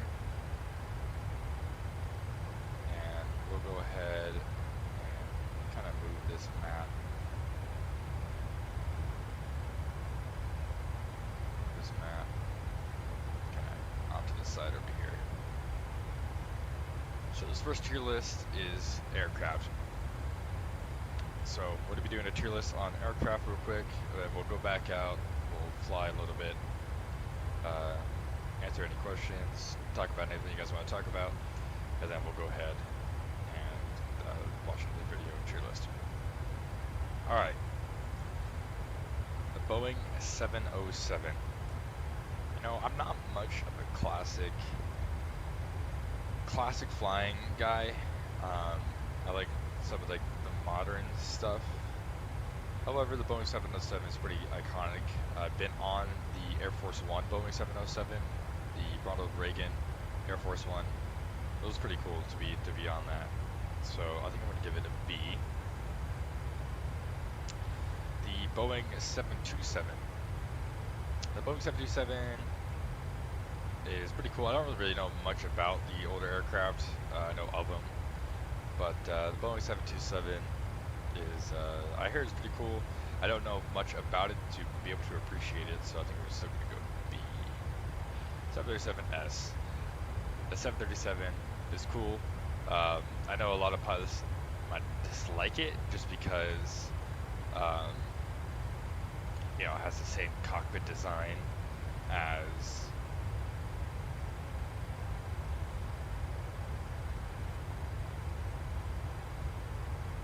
yeah, the guy up in Seattle, right? The guy that like took that Q400, Horizon Q400, because he worked at the airport, and I guess like it was suicidal, and yeah, he wanted to crash that plane. That was crazy. That was crazy. But a cool fact is, when that happened, they were scared of another terrorist attack, so they scrambled jets from, I believe it was the Utah National Guard or a reserve unit out in Utah, and they had F-15s, and the F-15s were full afterburner, and I think they got to Seattle when that incident happened within 2 hours. I think it was something crazy like that, and I think usually it's like a 3-hour, 4-hour flight. So anyway, yeah, 737 is going to be S tier. I love the 737. I love the Max. I can't wait to get like a detailed version of the Max when PMDG does it, because they said they would. That is going to be amazing, and I cannot wait to have a 737 Max. I love the 737. One of my favorites. Boeing 747, there's no other place for her except for S tier. Boeing 747 was named Queen of the Skies for a reason, and it's so sad that a lot of them got retired. It was sad when United retired them, and a lot of airlines retired them, especially with the pandemic. I mean, it makes sense, makes business sense, you know, 4 engines, it's a gas guzzler, you know, it just financially did not make sense to keep it, which sucks, because I was hoping to fly on a 747 one day, which I'll obviously have the opportunity to with a 747-8, but, you know, a classic 747-400 would have been awesome, especially a United one, so it's really sad to see him go, but, man, the 747 is just awesome. And I can't wait for PMDG to do the 747 in 2020, because I feel like that's going to be a crazy realistic rendition of the 747. Oh, it's going to be awesome. The Boeing 757. I love the Boeing 757. As you can tell, I'm a Boeing guy. The Boeing 757 is a rocket ship, and I love especially the Rolls-Royce engines on it. I think it looks fantastic with the Rolls-Royce engines on it. I love the combination of kind of modern, but you still get that vintage look to it. But I'm sad because American and I think some other airlines got rid of their 75s and 76s. So that's another bonus. So when you're typing the 75, you did type in 76. But I love the 757. I pray and I hope that I get to fly the 757 one day. My dream would be 737 and then upgrade 7576, 777, and then 787. Those are my planes I would just love to fly. The Boeing 757 for sure.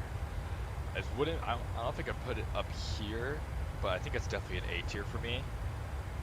Yeah, I just love 75, especially 753. Just how long that is, just how it looks, kind of weird with such a long fuselage. I think that's just gonna be that's just awesome. Boeing 787. From learning on the simulator, do you think? Boeing 757, probably not. I don't really have that much experience simulating the Boeing 757. The Boeing 737, I have a full confidence that I could take off a Boeing 737. The only restriction is knowing how the aircraft feels. I don't know how good the landing would be. I don't know how smooth the takeoff would be, because obviously feeling a simulation of the plane with a yoke that's not the same as the 737 yoke. The feel of the aircraft is a really big deal when it comes to flying. So I think I could start a 737 up. I could probably take it off and land it. But yeah, I think I can. I think I could take off a 737. I've been flying the 737 ever since FSX days and flying the PMDG and the FSX Steam Edition. So yeah, I could probably take off a 737. Obviously, would I ever do it? No, not until I work for the airlines. But yeah, the Boeing 787. The Boeing 787 is one of my favorite wide-body aircraft. When the Boeing 787 first came out, I think it's one of the like Boeing, the way that they're designing their more modern aircraft like the Max, and with the 787, I think the new Boeing aircraft, the outside model looks so good compared to Airbus. Like, I rather look at this Boeing 787 than an Airbus A350, but I know a lot of people might be triggered about that because they like the A350 more. But I love the Boeing 787. I feel like it has a glass cockpit, but the layout of the cockpit is really nice. I love the sound of the engines. I love the shape of the wings. The 787 just looks beautiful. Convair 990, I know nothing about it, unfortunately. But just kind of looking at the design of it, I would kind of put it here. It reminds me a lot of the 707. Yeah, I don't know. The Airbus A300. I don't know much about the Airbus A300, but I think it's a really cool aircraft. The Airbus A300 actually flies into John Wayne, which is my local airport, from with FedEx, so I think that's pretty cool. I believe the Airbus 300 also has a yoke instead of a stick that Airbus usually has, so that's pretty cool as well. And honestly, I think it's one of the cooler wide-body Airbuses, so I think the A300 has to go A tier for me. The A321. The A321, I like the A321 more than I do an A320 and more than I do an A319, I think. I don't know, just something about the longer Airbus, especially with any Airbus, A320 or an airbody with the IAE 2500 it's just beautiful to me. And I love the sound of the IAEs, I love the buzzsaw sound, and yeah, I like the Airbus A321. I think it looks great. So I'll for sure put I'm gonna put A tier. Okay, so for the Airbus A340, I think they're slowly retiring them, but I think the Airbus A340 is pretty unique, being that it has 4 engines, but it's a single seat, or not single seat, but a single. Whoa. That was the guy that took off, or the John Wayne is also going to Honolulu. That's funny.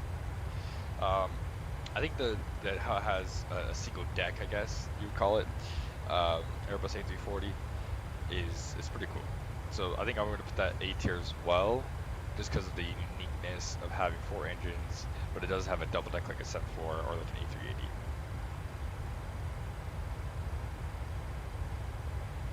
A380. Airbus A350, I'm gonna put it like D. I just don't like if I were like a A350 car. Like I don't know. I just don't. Ugh, this doesn't look good to me. And like even I mean the inside's like all right, you know. It's that's a really cool glass cockpit design. But I don't know, just like the newer Airbuses, like including the A220, just the newer Airbuses, I am just not a fan of. I don't know, I just don't like the looks of the newer Airbuses, so I'm gonna put it down there. And I don't like the exterior design of an A350, and I pray to God that United never gets an A350, which I don't think they will, because they like the 78, because they have the 78-8, -9, and -10, so that's good. The A380 is amazing. I love the A380 so much. I think it's one of my favorite Airbuses. I mean, just seeing how big it is, because I've gone up to LAX and kind of went to that In-N-Out, the famous In-N-Out, and I just kind of watched the planes. It's awesome to see that. So just seeing how big they are, the fact that the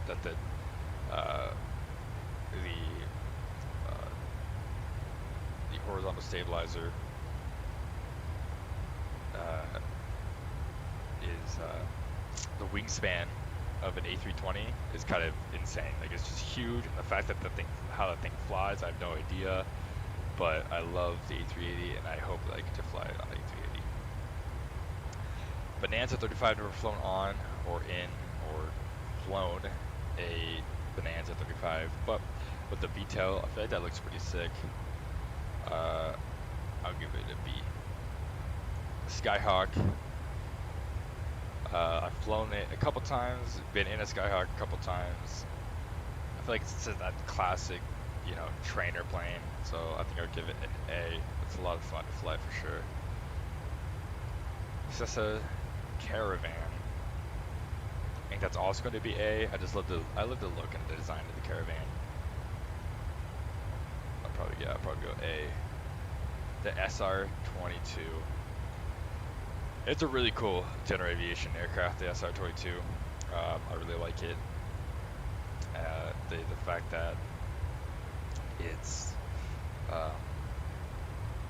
has like the G1000s and how modern it is. It's like a flying Mercedes. So I don't know. I think I'll put it A as well. Got some citations here. I think citations are cool.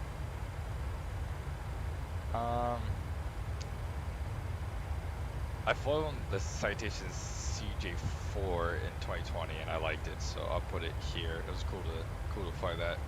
The Citation KLS, I have no idea about, but you know, any Citation looks cool, so I think I'll also put that A. Comet, nah, that's a classic.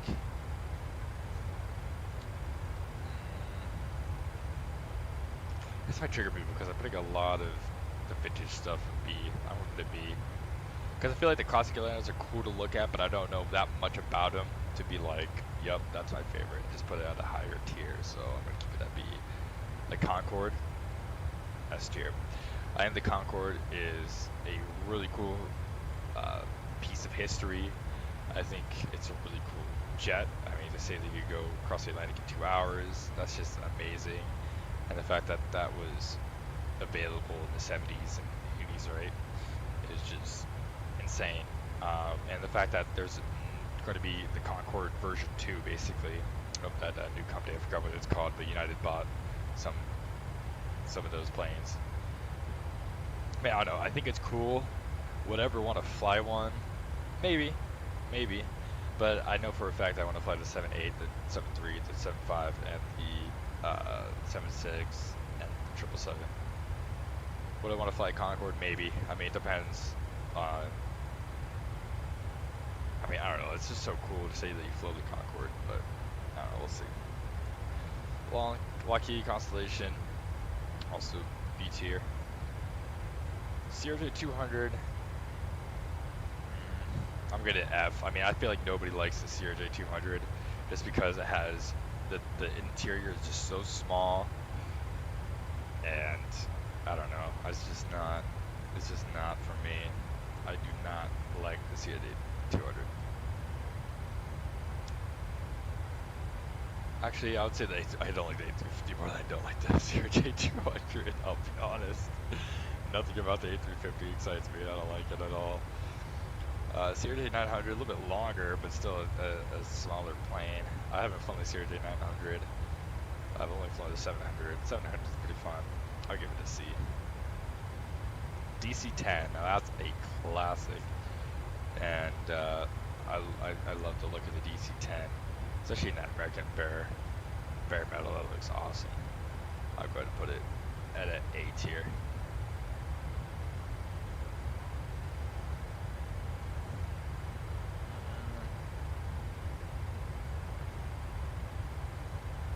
DC-4.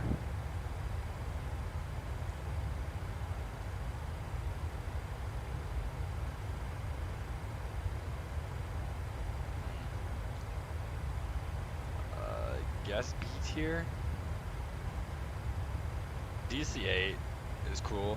I like the DC-8, especially the history that the DC-8 has with United doing all their original Hawaiian operations earlier, alongside the 747. The DC-8 was their main plane going from San Francisco to Hawaii. And that'd be cool if they got like a DC-8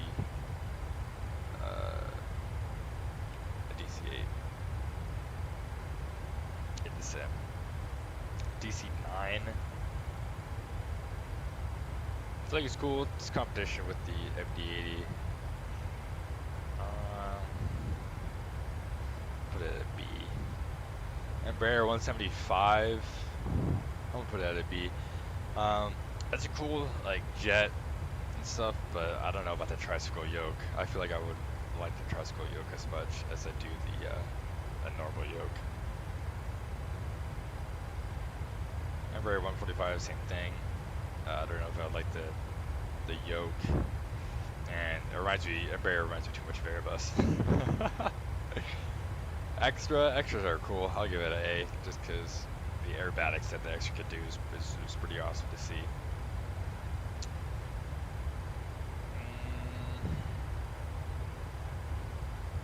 The Falcon 7X, to see a tri-engine private jet, that's pretty sick, so I think I'll also give that an A. The Beechcraft GE-36.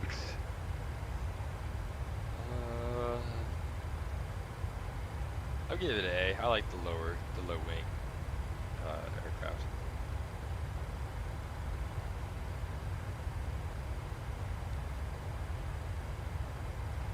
The Baron, a multi-engine generation aircraft, is pretty cool.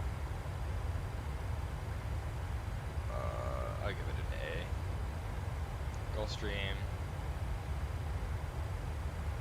I don't know, there's something about the CJ. I like the CJ4, but I like the Gulfstream, so I think the Gulfstream at B. King Air, I give it an A. MD-11. I'll give it S tier. I think the MD-11 is really cool, and I've flown it in X-Plane, and it's a pretty cool mod. But I honestly didn't know how to fly it that much, so I had a little bit of struggle. But I think it's a cool plane. I like it a lot, and it looks really good in FedEx colors or UPS colors, honestly. MD-80. I feel like the MD-80 in American colors looks insanely good, especially with the bare metal American colors. I love the MD-80. That's a really cool plane. The Mooney, probably give it a B. The Pilatus PC-12.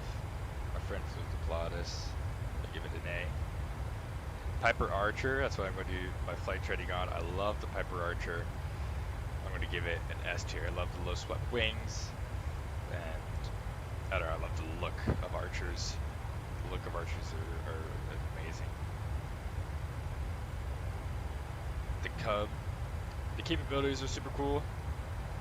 I think I would just give it a B. The Piper Warrior, it also looks good. I'll give it an A. And the Q400, I'll give it an A. I think the Q400 was a really cool plane. I flew it a couple times in FSX, I think, or P3 and in X-Plane. That was a really cool plane, turboprop to fly. So there you have it, guys. This is my tier list for planes.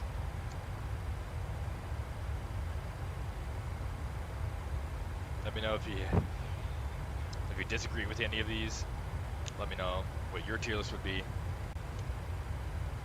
Let's go back to the flight, shall we? We'll go ahead and expand this for you guys. Get the map in there. Alright, we're 95 miles away from Gallup. And just after Gallup is where we're going to be entering ETOPS right here. So this little green circle is where we're going to be entering the ETOPS portion of our flight right here. So should be good.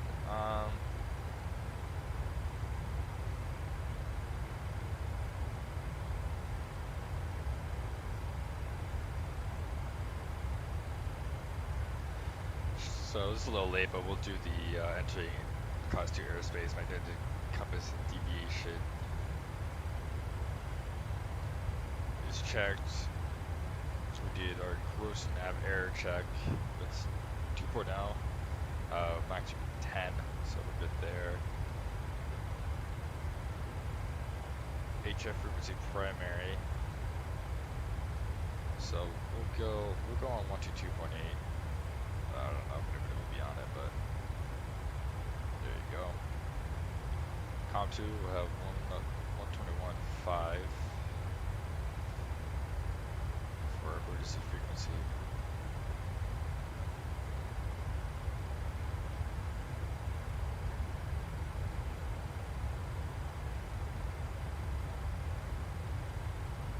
For our emergency frequency. Go.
Zero.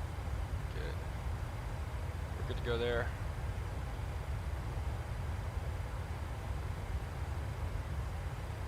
There we go. Once we cross Gallup at 80 miles, we'll go ahead and check our fuel. And we'll go ahead and let's check that.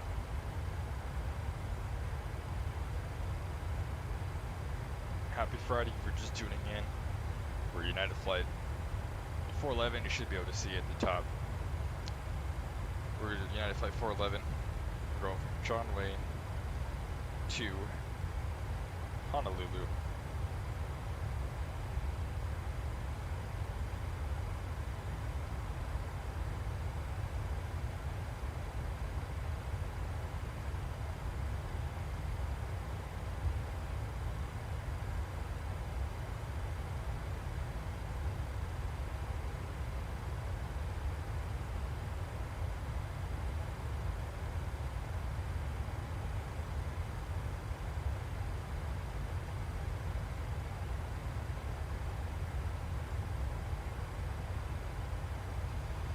We also have a subscriber goal. So if you do enjoy the content, make sure to subscribe. Our subscriber goal is 100 subscribers by the end of summer. Should be pretty doable. So if you like, go ahead and subscribe. Hit that like button. It really helps out the channel grow. And that'd be really awesome if you guys hit that. So far we've got 2 likes. By the end of the stream, I want to try to hit 10 likes. 10 likes would be cool. I think our record's 5 likes on the channel for a live stream.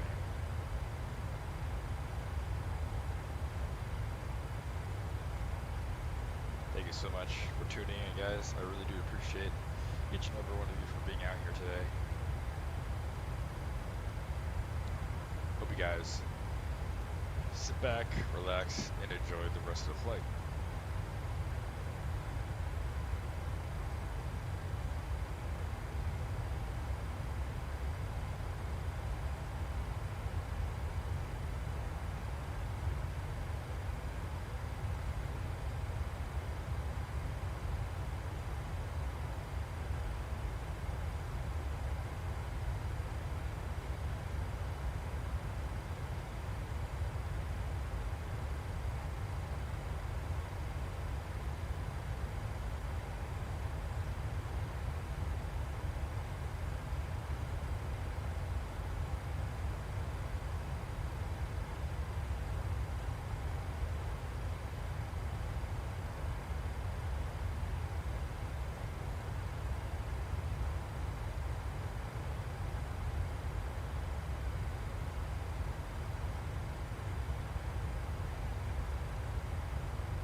If anybody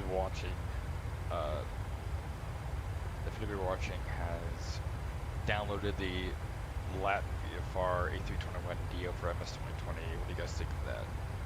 I was thinking about getting it, just to have something else to fly in the sim. I feel like that'd be really cool. But I don't know if I should get it. If it's worth the $20 or whatever it is.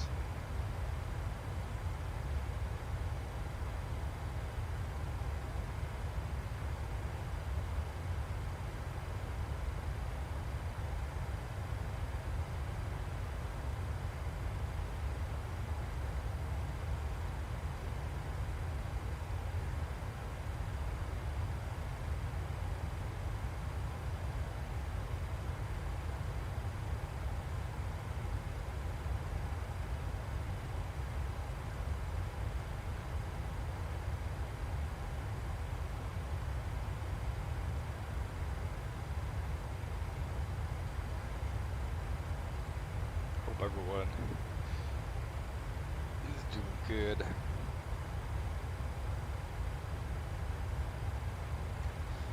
I'm about to cross Gallip, and we'll go ahead and check out fuel, make sure everything is good once we do cross.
let me know if you guys have any questions in the chat. I'll be more than happy to answer any questions or anything like that for you guys. I really do appreciate you guys coming in here, even if it's for a few seconds and chatting.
Right, should be approaching Gallup here at 20 miles or so.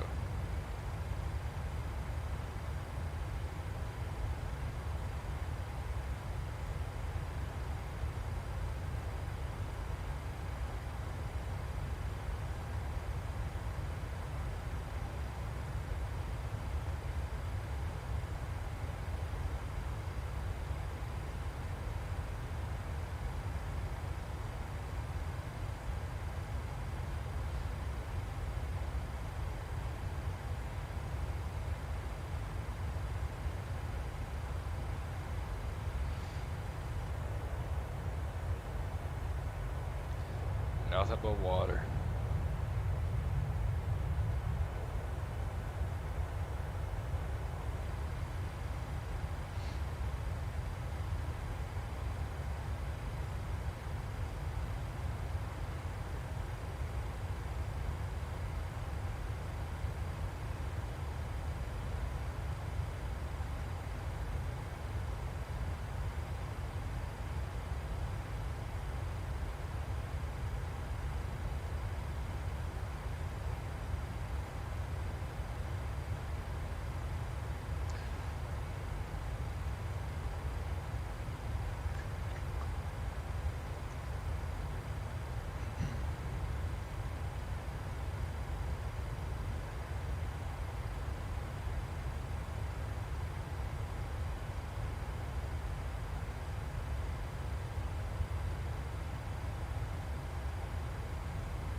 If you guys want to do any more to this, let me know. If you guys want to watch any videos, let me know. You drop links if you want me to watch a video and react to it. Any TikToks.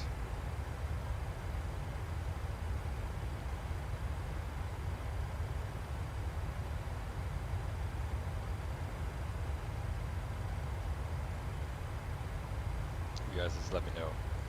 Alright, passing Gallup here, so we can go ahead and look at our fuel So passing Gallup, we're supposed to be at 30.5. We're at 30.8.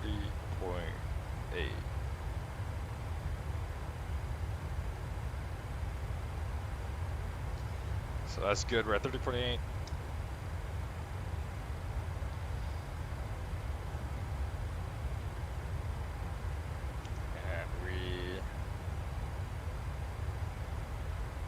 Wanted us, where is it? Wanted us at Mach 7.6. We're at Mach 7.6. Cool. So we're almost approaching our ETOPS entry point, which will be right here. It's around 170 nautical miles until our ETOPS entry.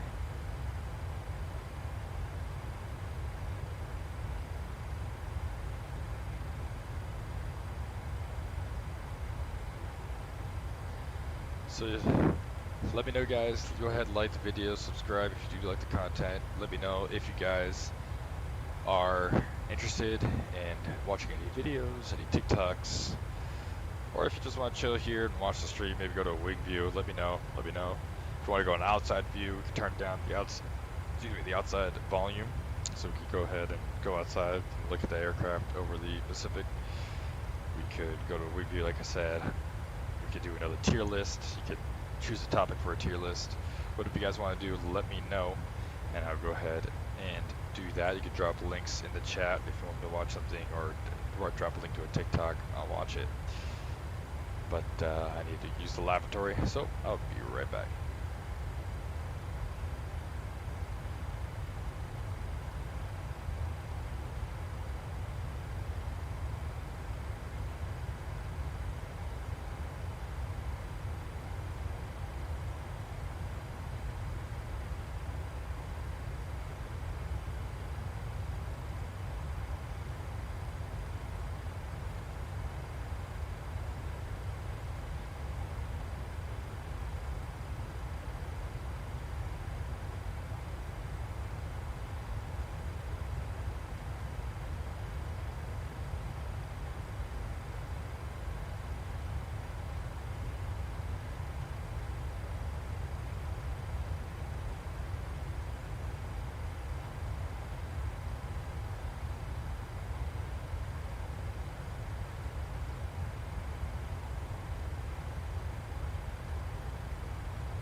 Alright, sorry about that, guys. I am back.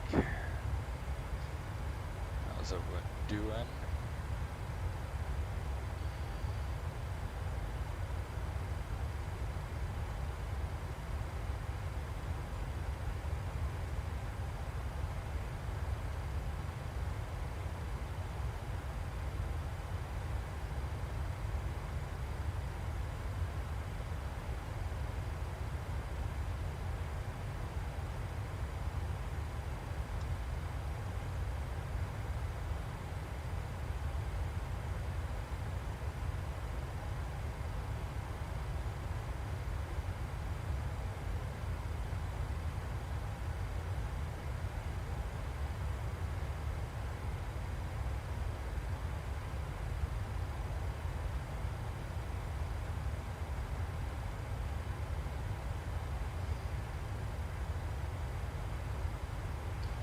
Right, who wants to learn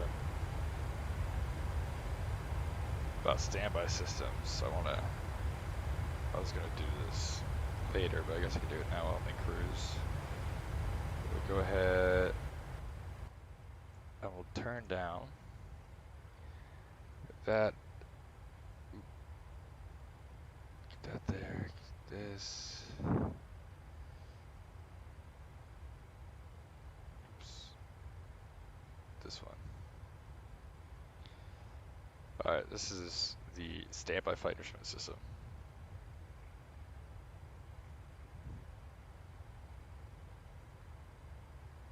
The standby flight instruments are on the center instrument panel to the left of the upper display unit.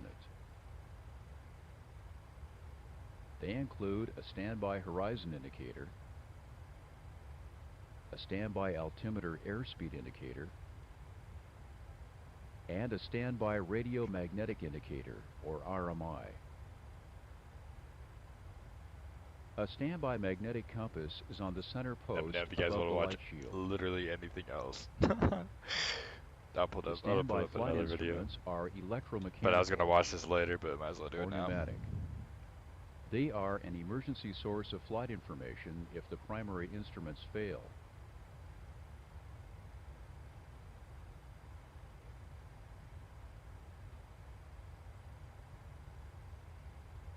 The standby horizon indicator is the emergency source of attitude information.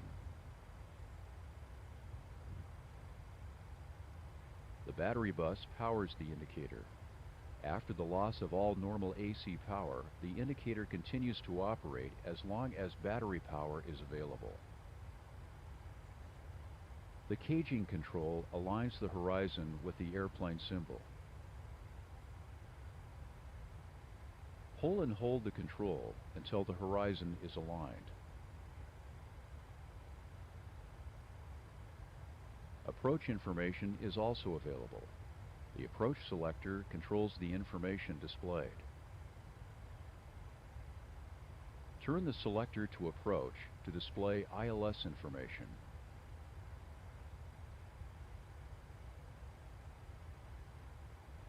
Localizer and glide slope information is available if the number 1 navigation receiver is tuned to an ILS frequency. Now turn the selector to back course to display back course information. When you select back course, the localizer deviation bar reverses polarity for the approach display. The glide slope deviation bar is removed. Now let's discuss failure indications. We'll return to approach mode in order to see all indications.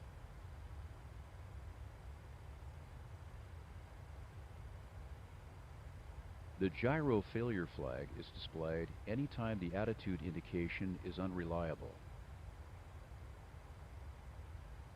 When the approach selector is in approach or back course, the localizer flag is displayed if the localizer receiver fails. The localizer deviation bar is not shown. When the approach selector is in approach, the glide slope flag is displayed if the glide slope receiver fails. The glide slope deviation bar is not shown. The glide slope and localizer deviation bars are not displayed if the ILS information is unreliable.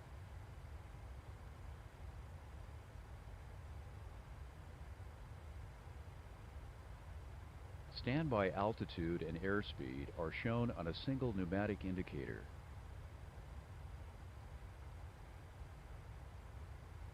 The standby altimeter receives static pressure from the alternate static ports. The standby airspeed indicator receives ram pressure from the auxiliary pitot probe and static pressure from the alternate static ports. The barometric setting control sets the barometric reference. Now turn the barometric setting control to set 1017 millibars or 3014 inches of mercury.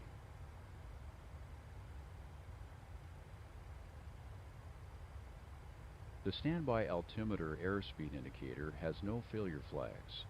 You must compare the indications to other instruments to detect a failure.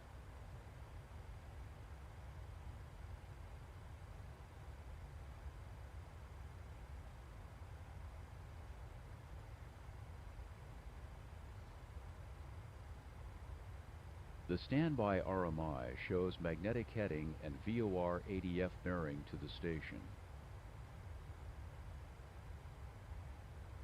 The AC standby bus powers the RMI. After the loss of all normal AC power, the RMI continues to operate if battery power is available. The two pointers show VOR or ADF bearing. You guys are just joining in, we're watching some you computer-based training videos on the ADF bearing 737. switches to select the VOR or ADF display. This is a 5-hour flight. Turn the number 1 bearing switch to ADF. The number 1 pointer now shows the ADF bearing to the station tuned on the number 1 ADF receiver. The number 2 pointer continues to show the VOR bearing to the station tuned on the number 2 VOR receiver.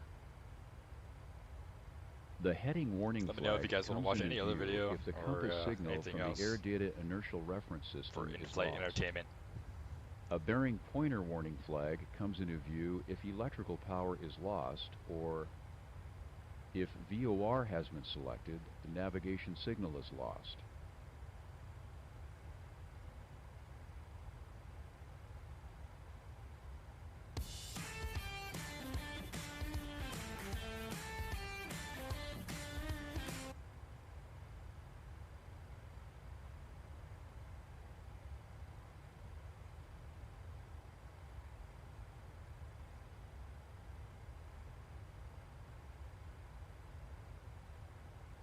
The standby magnetic compass is a standard liquid-filled indicator. A deviation card with heading correction factors is located near the compass.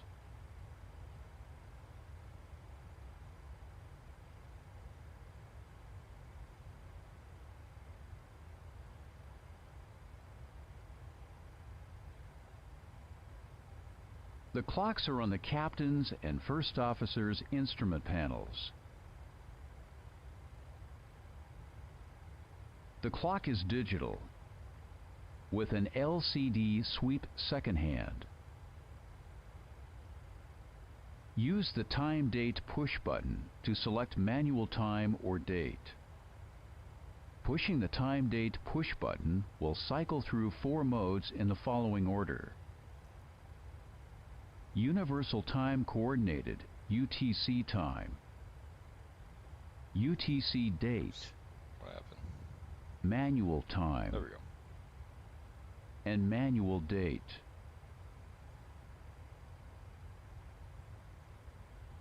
Now let's set the time to 4:08.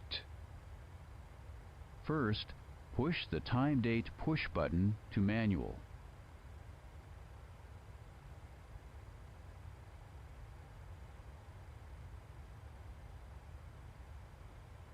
When you see manual time, then you can set the time. Selecting the Set Push button causes the hours to flash.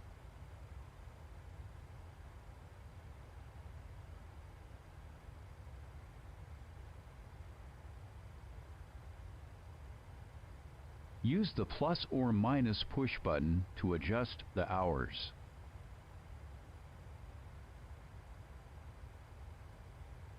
Selecting the Set Push button again causes the to select C time and date to manual time and date. Displayed with the year. The date displayed, when the date is shown in the time date display, push button, Set button again, and the year flashes. Just rates the chronograph display and the second hand.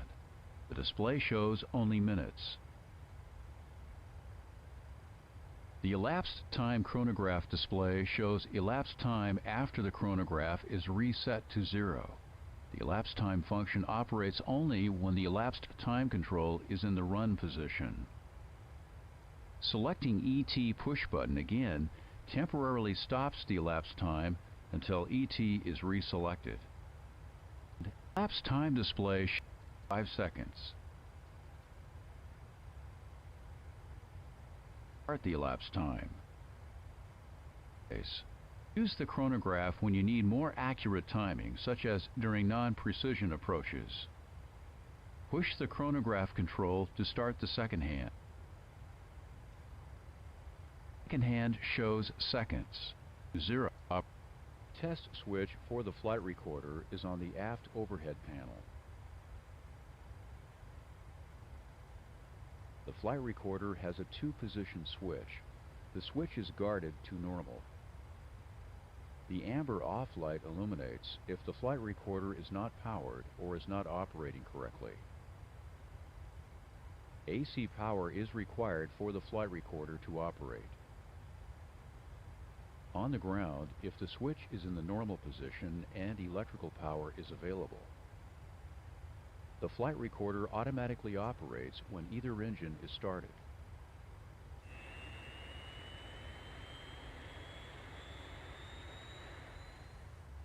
In flight, the flight recorder operates when either one of the engine generators or the APU generator is supplying electrical power.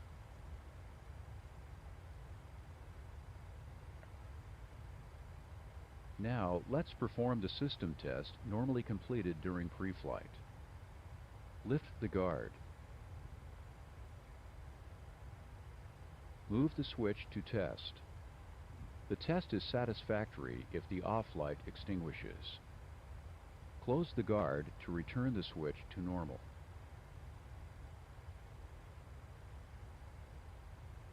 The amber off light illuminates. The test is complete. Alright, there's that.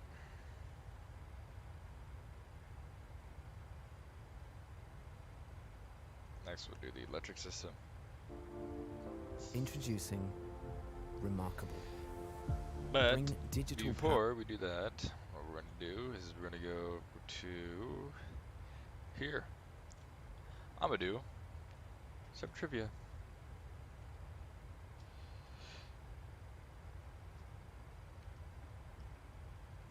Let's see.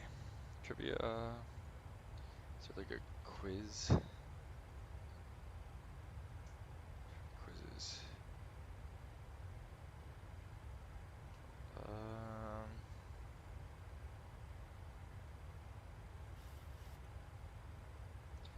Vocabulary. I don't know about vocabulary. Do you guys have any themes we should do for trivia? World history, World War II.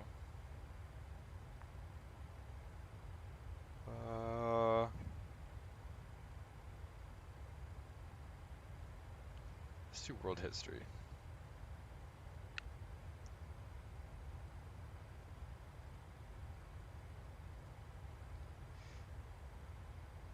Do I? I'm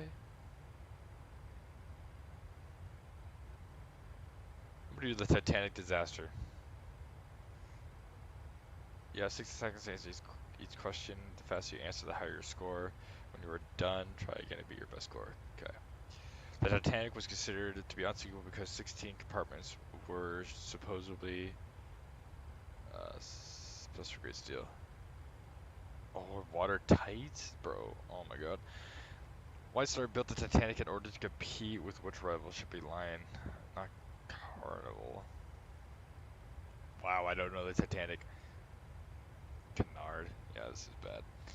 What was Titanic's last European stop?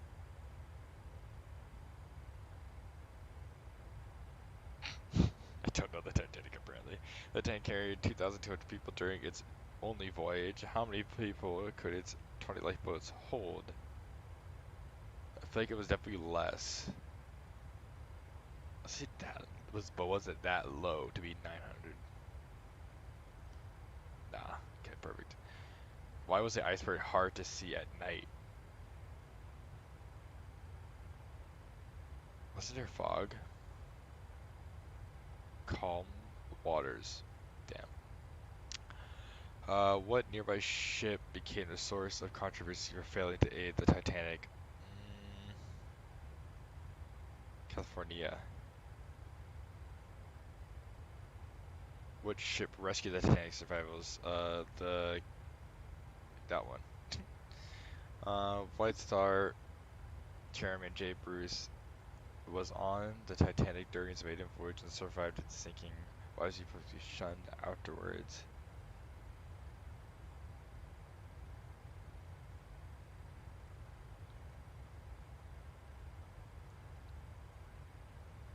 Took us. Oh, I completely missed that one. Of those aboard the Titanic, which group suffered the most fatalities? I would say the third class. The crew? Damn. What safety standards were enacted as a result of the Titanic disaster? Lifeboat drills, 24-hour radio watch, lifeboat space. I think all of these, yeah. The 1985 expedition that discovered the wreck of the Titanic was devised in part to test the new technologies of Argo. What was the Argo? Submersible sled. Yep. Wow, I did really bad. I did not know the Titanic. So we're gonna go back to world history. Let's match quotes to American speakers. Oh, it's World War II quiz. I thought I did the other one. Invaded Poland. Let's see if I know World War II. World War II started. Oh, sorry. Next question. Which of the best described the Blitzkrieg? Which was the key to the early quick coordinated attacks? Early in the war, his first address to British House of Commons, Prime Minister Winston Churchill said, "I have nothing to offer but a swift end to tyranny." No, blood told tears. Fuck.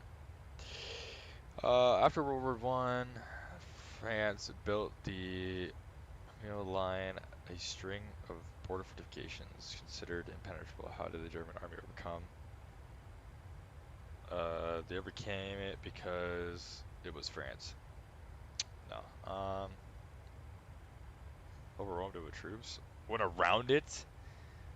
Bro. That's crazy. Which technology helped UK defeat Germany's month-long air offense against radar? Yeah. So they help reduce US losses.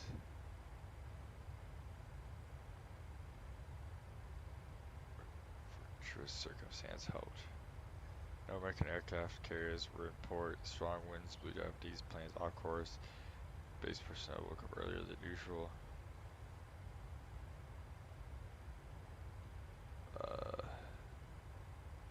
Oh, dang. Because Japan conquered the Dutch East Indies, which of these was the first to be rationed in the United States? What comes from down there? I would say tires do now. Yeah. Japan launched an attack on the US mainland by using which curious method? Oh, shoot. Oh, did they train dolphins or something?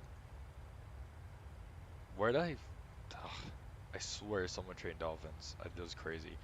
Which of these was key to the US success at the Battle of Midway? Having better trained pilots than the Japanese, having cracked the main Japanese naval communications code, having a larger fleet. I think having a larger fleet, no? Having better aircraft technically.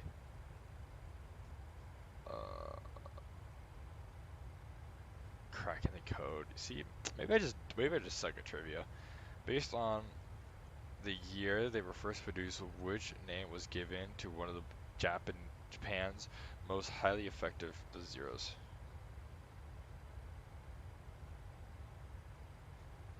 Which city was the site of a 900-day siege during World War II? 900, Leningrad? I feel like Stalingrad. Leningrad, dang it. It's been a while since I take world history. Refer to a desperate maneuver literally means divine wind, floating mine. Kamikaze, what does kamikaze mean? Hungry shark? Iceberg, divine. I think hungry shark. Divine wind. This is bad. I stink at trivia, I guess. Which language was used by the US military to encode messages? Navajo. The German military operation codenamed Valkyrie hoped to assassinate which leader?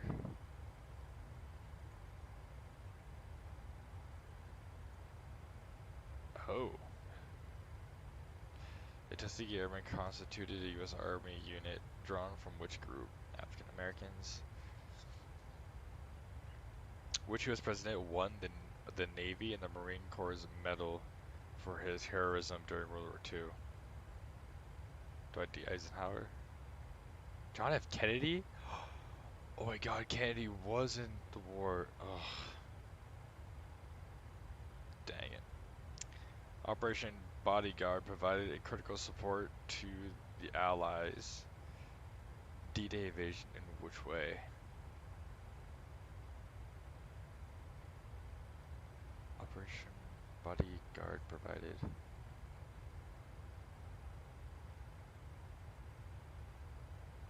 Dude, using deception. Precursor to the Nazi extermination camps. The Holocaust by bullets happened during which of these events?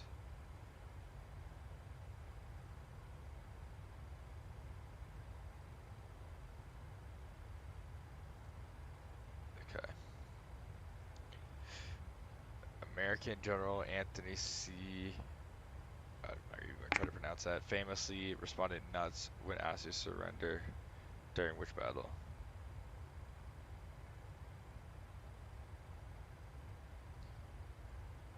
I was going to say Battle of Bulge, but I feel like Little Boy and Fat Man were the nicknames of Churchill. Was it the atomic bombs? Yeah. Still the home of the U.S. military base, which place was the site of the last major battle of World War II? Okinawa, I think, wasn't it? Yeah. Which country suffered the most military deaths by far in World War II? It was the Soviet Union. Anticipating security needs after the war, the United States Operation Paperclip sought to do what?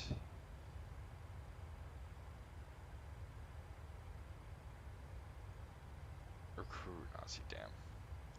I suck at these, apparently. Let's see. Let's do world history. Maybe it's just world history I suck at, but...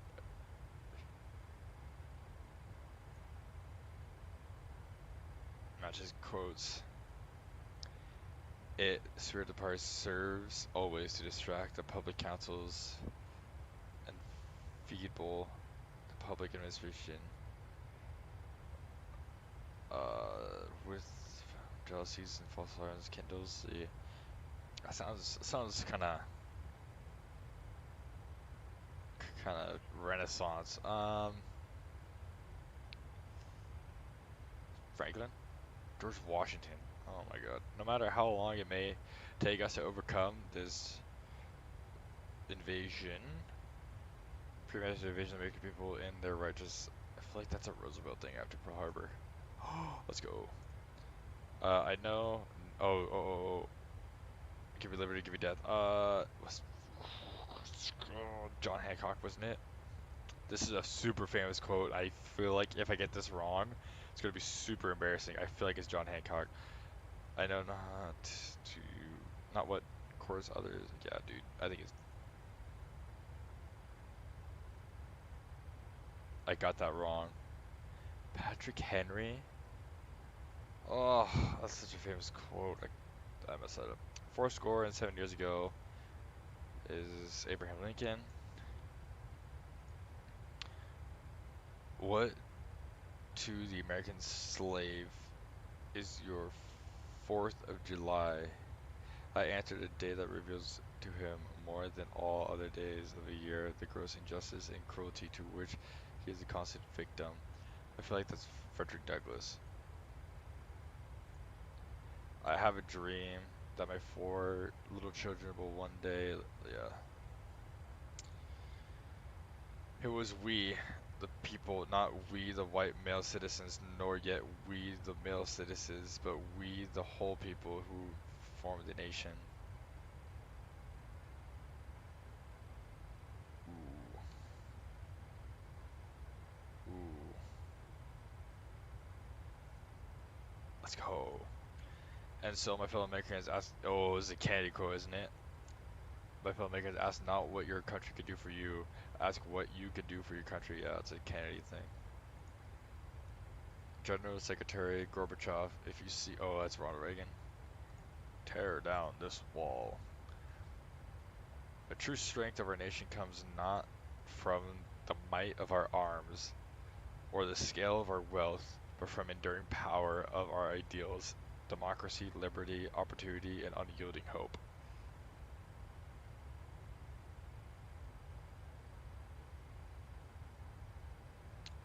Is it Obama? George Bush? I feel like it's George Bush. Obama. Oh, I should have guessed Obama. Alright, 70%. We technically passed.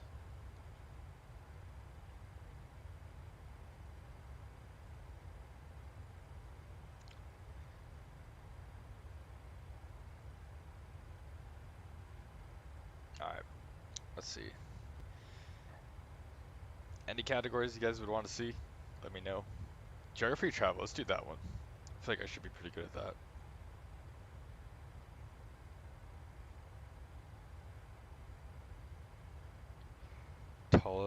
Largest, tallest, and smallest around the globe.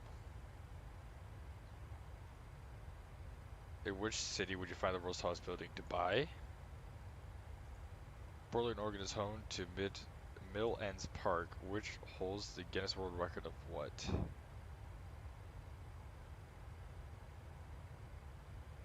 Oh, it's so quick. Oh shoot, the world's smallest park. 10 seconds. What's the average? It's the highest continent. Antarctica. Let's go.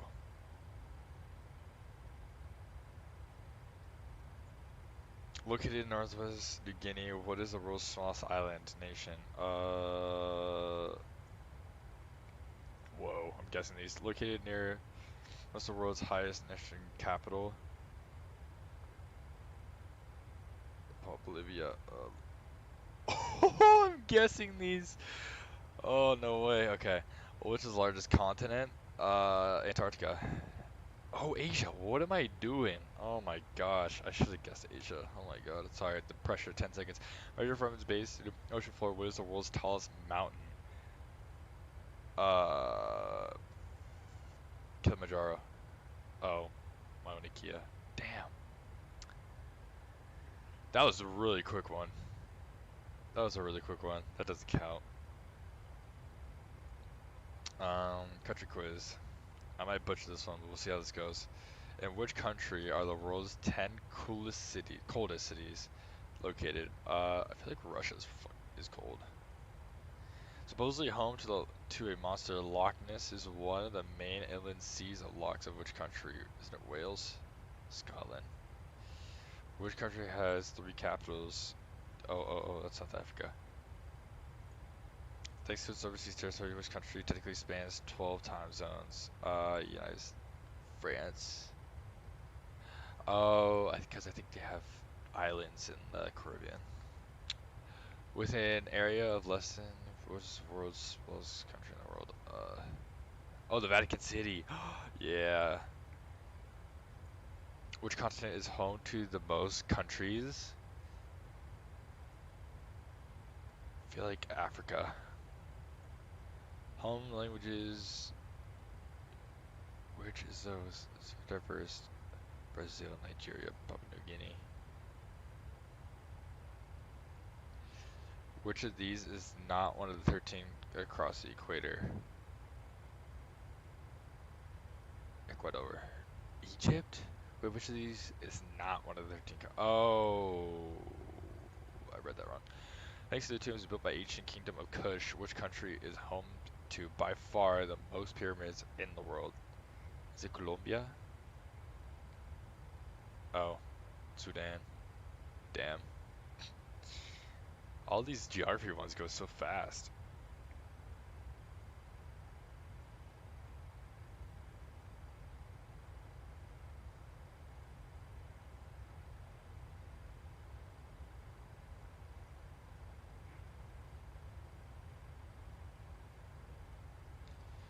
Capital cities.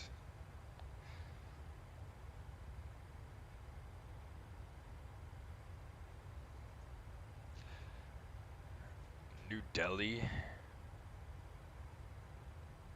India. Oh, it's capital cities and countries. It's not the states. Oh shoot. Okay, this is gonna be Augusta.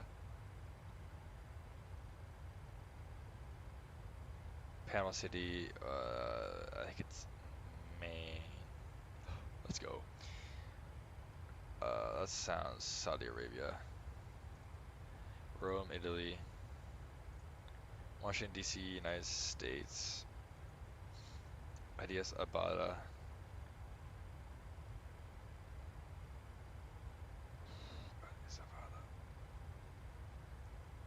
Oh, I was gonna guess Ethiopia. Ugh. Kuala Lumpur is Malaysia. Montgomery's Alabama. Buenos Aires is Argentina. Porto Novo is Portugal. Benin? Portugal is, oh, it's Lisbon. Ah, Sofia. I feel like I know this one. Sofia was Bulgaria? Greece? This isn't Athens. Ah, let's go. Bujumbura. Cameroon. No, Burundi. Bern. See, I had no idea where these two countries are. Bern, not Switzerland. What are these two? This one. Switzerland? Is Zurich not the capital? Oh, this is Georgia? Rabat. Oh, I feel like I've seen this one before. Is it Morocco? Bangladesh? Albania. Morocco. Damn. Kingston, Jamaica. Quito, Peru? Ecuador? Dang it, dude. Ah, I keep getting Peru and Ecuador mixed up. Bamako. Bamako is Mali? Baghdad, Iraq. Bucharest. Romania. Toronto. Ontario. Wellington, New Zealand. Muscat.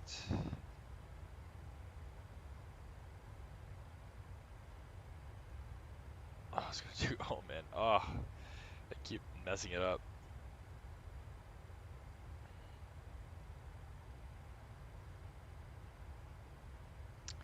Madrid is Spain. Doha is Qatar. Malabo is Guinea, or Equatorial Guinea. Honolulu's Hawaii. That's where we're flying to. Lincoln, Nebraska. Providence, Rhode Island. San Salvador. Zagreb, Croatia. Dublin, Ireland. Georgetown, Georgia? Is that Atlanta? Not the... Yeah, as I thought. Andorra la Vella.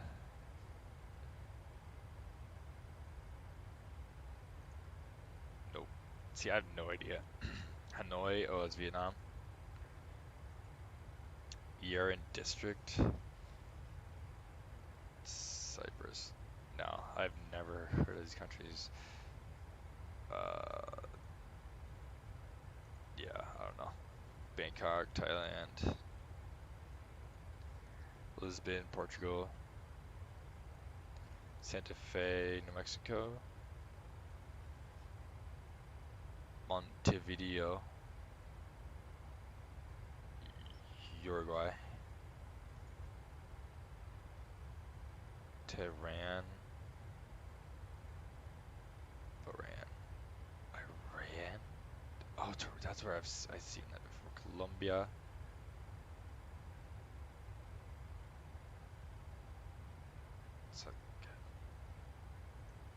Oh, I was gonna guess South Carolina. Oh, I'm choking.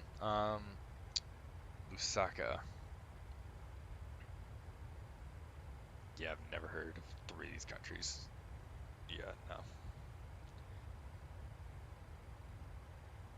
Never heard of them. Russia. What the heck? Capital complex. Yeah, never heard of Albany, New York, Albany. Belmopan. Belize. Springfield. Illinois. Is there like 3 Springfields in the United States? I think it's Illinois. Not bad, I guess.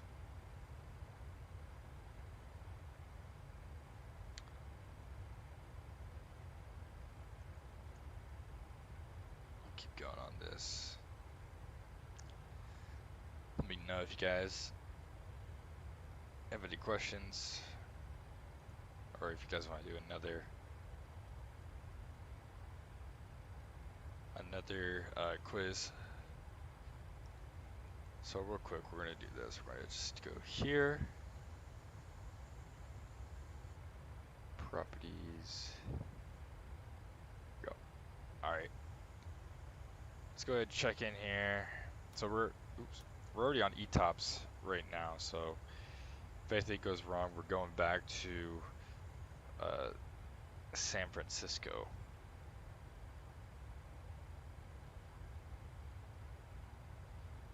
So go to Kundu.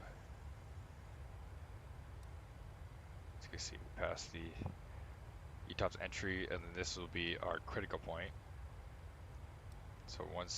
So before the critical point right here, so this segment of our flight plan, we're going back to San Francisco. Once we pass there, we're going to PHTO. In Kundu, we're supposed to be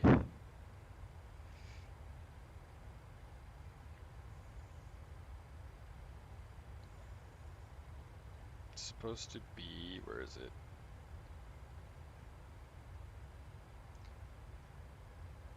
At 24,800 pounds. Once we're at Kundu, so we'll look out for that. Not much else going on around us.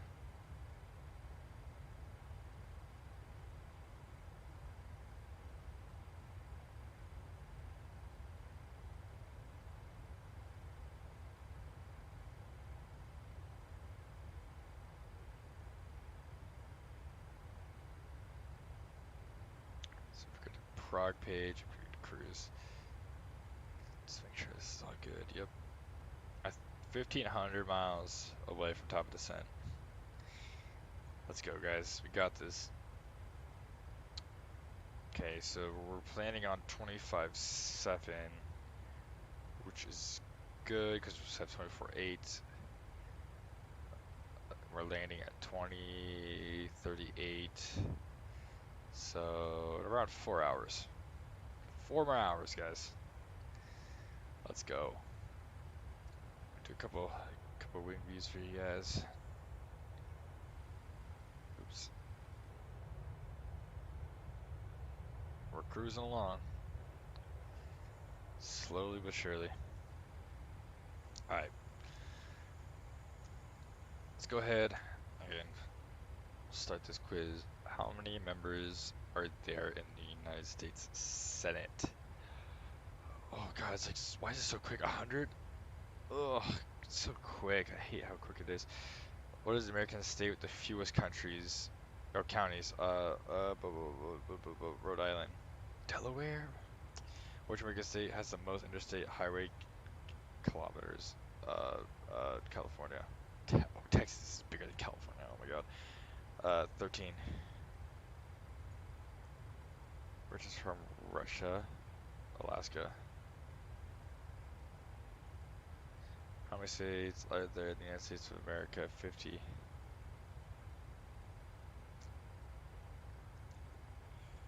Deseret. Oh, I was gonna guess Utah. Oh. What state did Edward Kennedy represent? The senator. Massachusetts. What is the capital of the United States? Washington, D.C. Which of these is not an American national park? Disneyland. What are the lakes collectively known as the Great Lakes? Which national park is located in Lake Superior? Oof, I have no idea.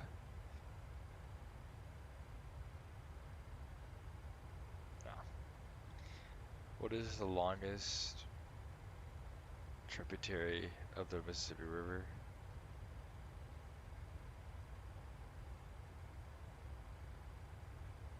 Who was the first astronaut to travel into space? Buzz Aldrin. Oh, not step on the moon, travel to space. Oh my, I'm not American, guys. I don't think I'm American. In which American city did Miss America pageant held annually? Dude, I don't know. Oh, I was gonna guess Atlantic. American writer David Thoreau immortalized which pond? Dude, how am I, like, what? What was the first steam-operated railway in the United States to be chartered common freight? Dude, I'm not American, guys. In which state would you first the Everglades? Oh, Texas. Florida. Dude. Guys, I'm not American. I'm not American. What is the smallest state by area? Hawaii. Rhode Island. Why did I guess Hawaii? Of course Rhode Island's smaller. Which of these monuments? Oh, Mount Rushmore. In which state would you find the natural park known as the Garden of Gods? Oh, I was gonna guess Colorado. I keep second guessing. Which state's name was between land on Long Tidal River? Probably Mississippi. Connecticut, bro. What is the oldest institution of higher learning? Cornell, Harvard, Cornell, Harvard, bro. How many colleges and universities make up the Ivy League? Isn't it like 8? Which university was founded as King's College in 1754? Columbia. Semper is another which publishers? Semper is Marines.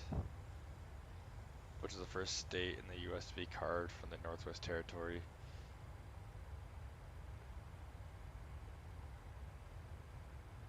Ohio. Which name is the state derived from the Shoshone phrase meaning gem in the mountains? I mean, Nevada, Idaho. is the largest river that flows into the Pacific Ocean from North America? Not the Colorado River, because that doesn't go to the Columbia. Which American city's next to Iron Glory? Isn't... Where do they do a lot of iron? Is it Pittsburgh? No. Oh, yeah. Which is the first union?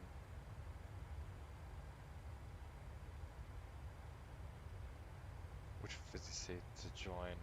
Shoot, was it? I think it's Hawaii after Alaska. Yep. On which river is Washington D.C. situated? The Potomac River. In which year did the United States enter World War I? It was pretty late. I guess not that late. Actually, no, because it was 1917, I guess 1918. They were the first national park established. Yellowstone. Sargentine created in 1928 is when it fell. I'm gonna guess 1817. Really that early? Who was the first American to orbit the Earth? John Glenn. Who ratified the federal constitution? Dude, maybe I'm just not an American, guys. I don't know. Which is the highest civilian award? Was the Medal of Freedom. Who was the first Chief Justice of the United States?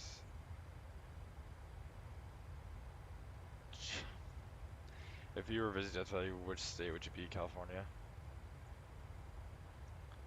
Which has the highest peak? Whitney.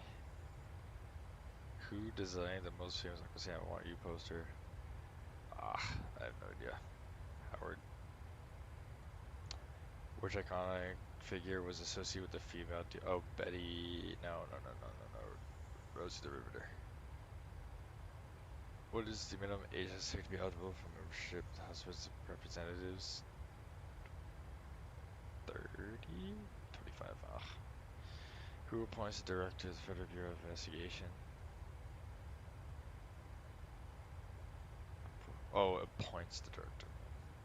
Which are the only state in the United States to be split into two large land segments? Oh, I'm dumb. I forgot Michigan is like that. In which state is the Painted Desert located? Arizona? Who is the only woman to design an official state seal? Dude. I don't know. Which is the largest man-made reservoir? Oh, isn't that, Lake Media. Which American city was historically known as New Amsterdam? In a few moments, New we'll York be starting City. our in-flight meal service. Please look in your seat back for our menu, and one of our crew members will stop by shortly for your order. If you'd like to order additional menu items, you may hit the flight attendant call button at any time, and we would be happy to assist you. You hear that, guys? You got some food. And which American city was the world's first domed air-conditioned stadium built? Chicago? Houston. Which river is considered the lifeline of the Southwest? Colorado. My score is so low. What is the Central Bank Authority? Federal Reserve System. The Crosswinds of America is the motto of which state? Indiana. What was the first zoo in the United States? Philadelphia Zoo. What was the boundary between Maryland and Pennsylvania originally called?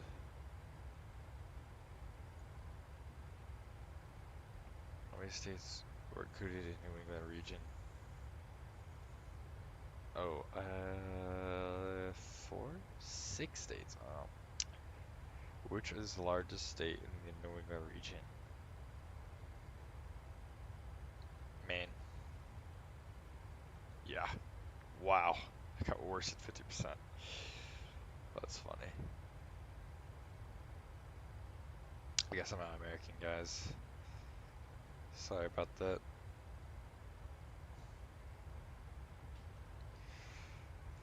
Well, I got some other quizzes.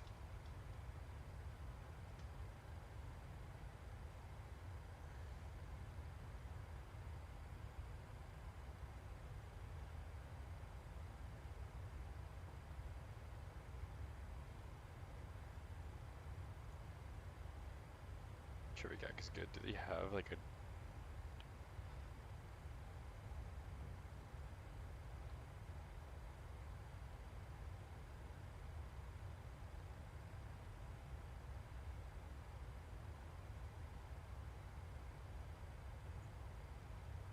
I don't have a Twitch, but I can add this to YouTube. Name merchants for...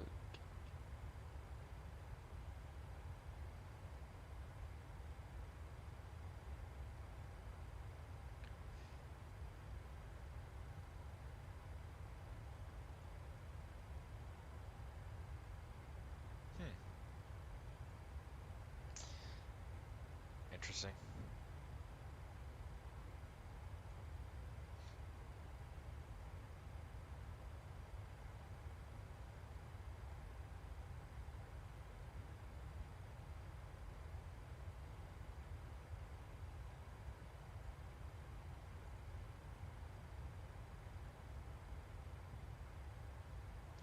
I wonder if I could get Trivia Crack on PC. Probably not, though. I don't think so.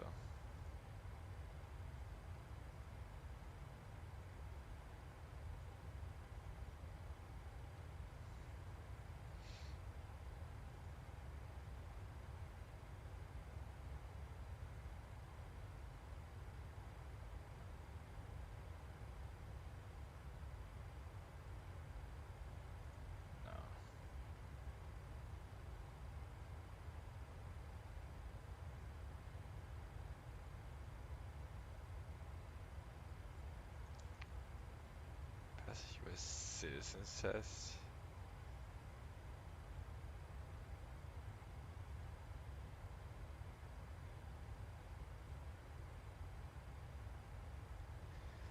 Alright, let's see where Citizens Report. Who can vote in the presidential elections in the United States? Any citizen over the age of 18. What are the two main political parties? Democrat, Republicans. What kind of statues? Statue of Liberty. Okay, if I wasn't American due to the other quiz, then I think at least I'm still a citizen if I pass this test.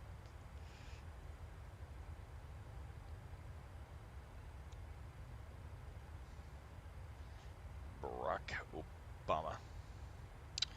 So countries was stated, American colonies, it depends on what country. Great Britain.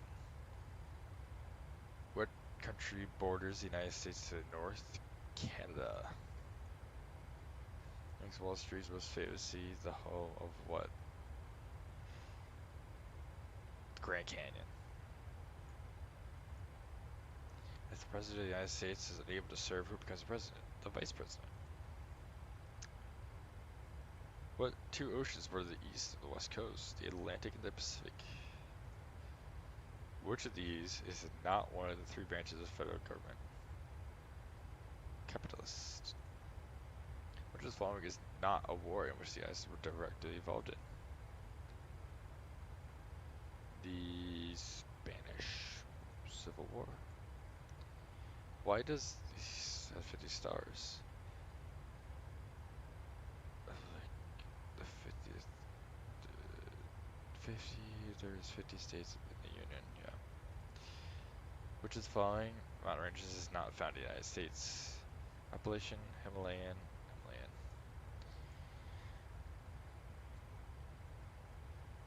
What is the name of the movement that occurred in the 1950s, 60s to fight racial discrimination? The Civil Rights Movement. Who is the first president of the United States? George Washington.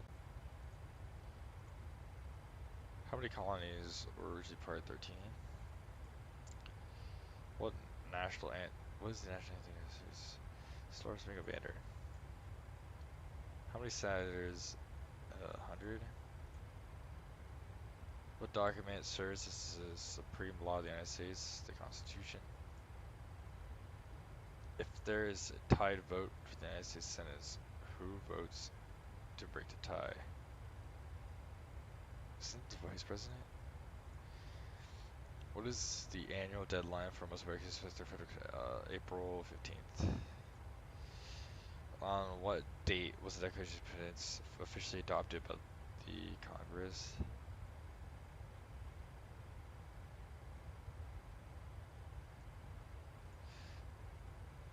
From what country did the United States purchase using territory? From France. Which individual is charged with the executive branch? President.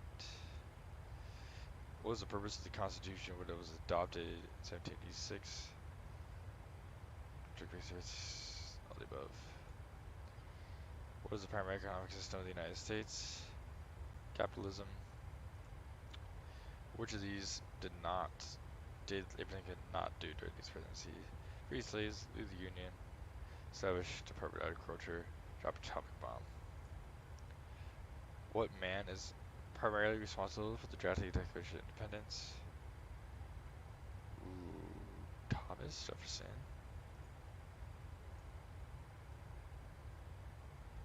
On August 21st, 1959, what state became the last to join the Union?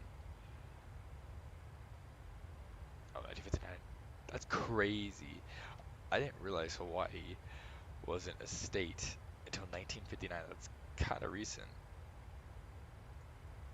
That's crazy. 1959 is not that long ago. Technically, I mean, most of these states were here since the 1700s, you know, around the 1700s, but the 1800s. How many justices are appointed to the Supreme Court of the United States? This is where I start falling off. There's no way. Oh shoot. This is where I start falling off. Any help from the audience? Kind of from a friend. How many justices are appointed to the Supreme Court of the United States?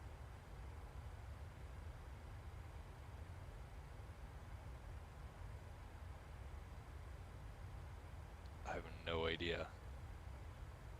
I'm kind of scared because I'm on a streak right now. And I don't want to ruin the streak. And I feel like I'm going to have to ruin the streak. I don't know. How many justices are appointed to the Supreme Court? I want to say 11.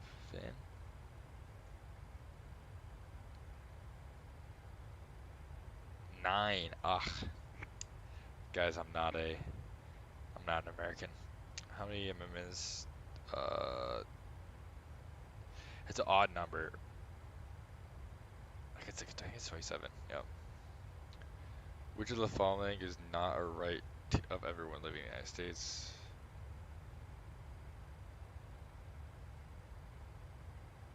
Wait, what? Which of the following is not a right of everyone? Freedom of speech, freedom to assemble, freedom of religion, the right to vote in federal elections. Oh, not to everyone. Yeah. How many states are there in the United States? 50.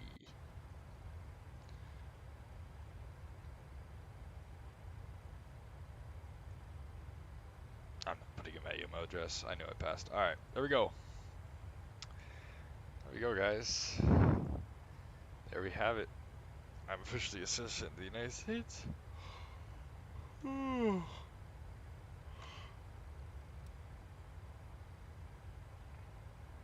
320 miles away from my critical point.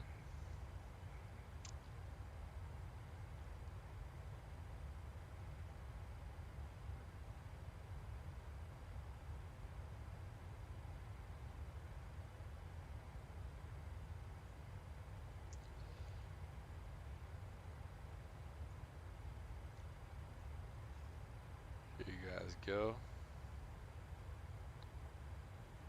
Here's a look at the flight map for you guys. Now, I'm going to go get some food, get a snack, and I'll be right back.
moments, we'll be starting our in-flight service.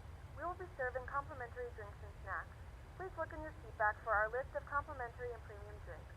Premium drinks are available for a small charge. If you wish to make an additional purchase, please note that we only accept credit cards.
ladies and gentlemen, we're slowly approaching top of descent.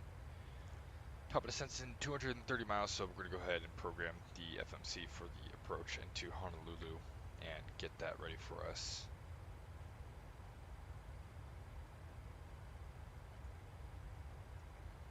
So, we're going to go ahead, come down here. We're going to program the arrival to arriving runway 8 left. We're going to do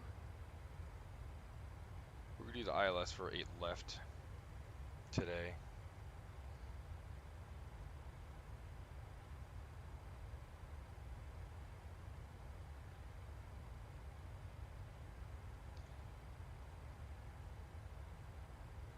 And we'll go the book transition.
Let's see here.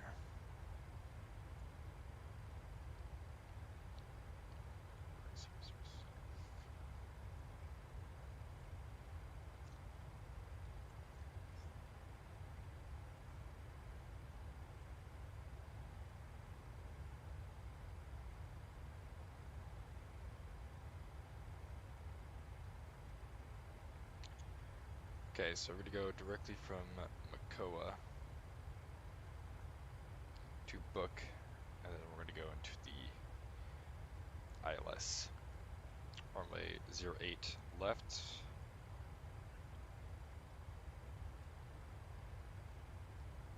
We go and get the Mentar, I believe. Go here, and we'll do. Oh, we're not close enough. That's fine. I'll get it from aviationweather.gov.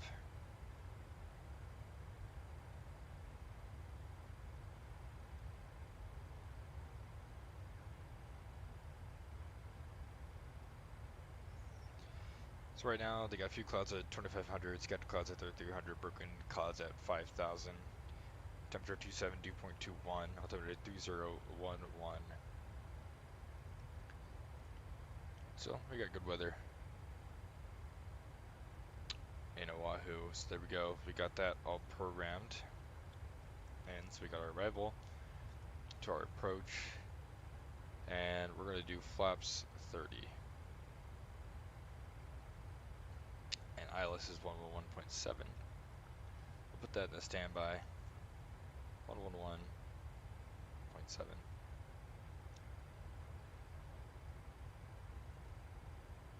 Now, next, we go to progress to see, yeah, we're 200 nautical miles out from top of descent. Just crossing board, we're going to do one last fuel check just to make sure we have enough fuel. Board is at 10.7. We are at 11.9, so we're good there. Alright, now that we're 200 nautical miles away from top of descent, we're going to go ahead and do our arrival briefing. So the approach briefing, no ATIS information. ATC is unfortunately online. Hopefully we can catch Honolulu Center or approach coming in, but if not, oh well. There's going to be traffic in the area, so we'll look out for that. And we got Unicom in already, so hopefully they'll be communicating on that, since there's another B3 or another United flight coming in from John Wayne.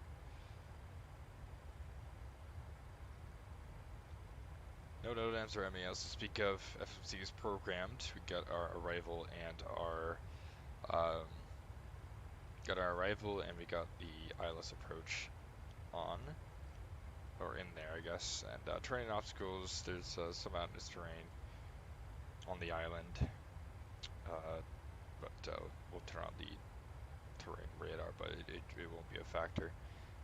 We go ahead and review the plates here. So just open up this, let it load.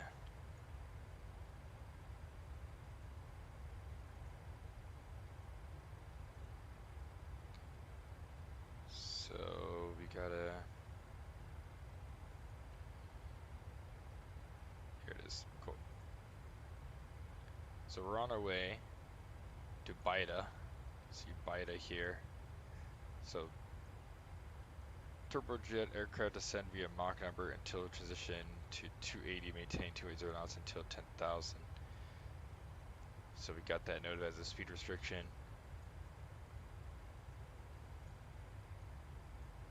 So we're gonna do a Bida to Beacon, and then we're gonna kind of like mesh with all the other arrivals or all the other transitions, kind of hook into the island. So we're gonna go here to Neil and the Cana, then to Rabs, and going to suck around here to Makoa, and then from Makoa we're gonna go into the ILS for runway 8 left. As far as landing performance review, we're doing flaps 30, so we can take a look at that here. We're doing flaps 30 and V target of the rear of target of 136 for landing. Runway condition will be wet. There was some drizzle earlier. So we're going to do auto brakes 3.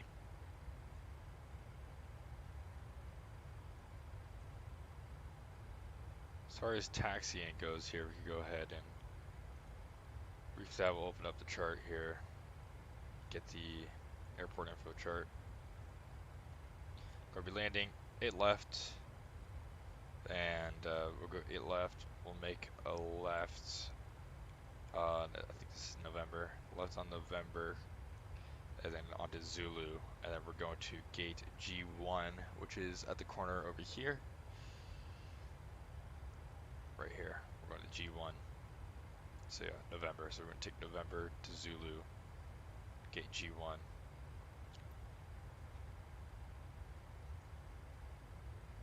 Got a couple. Actually, no, there's no hotspots on the taxi, so we don't have to worry about that. As far as go around goes, in case we do need to go around, we can go ahead and review that. We got the approach, runway 8 left, ILS. Go around, climb to 500 feet, then right turn to 5,000 feet outbound to the Honolulu VOR, radio 171 to Elena, and hold. So we're going to go out, climb to the right, turn all the way, intercept the 171 radio, the Honolulu VOR. Honolulu VOR, it's 114.8.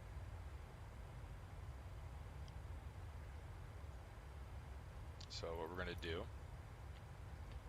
we're going to activate here, and then for the Honolulu VOR, 114.8, 114.8, and then we'll draw that course line 171.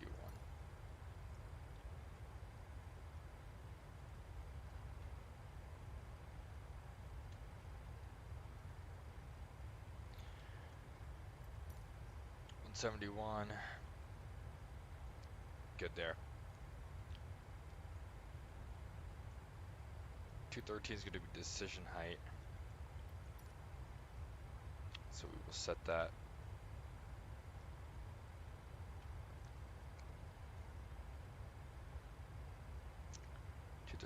be decision height.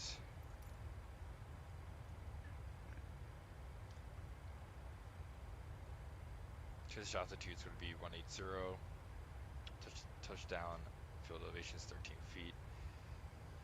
And final approach course is going to be 079. So we'll set that here.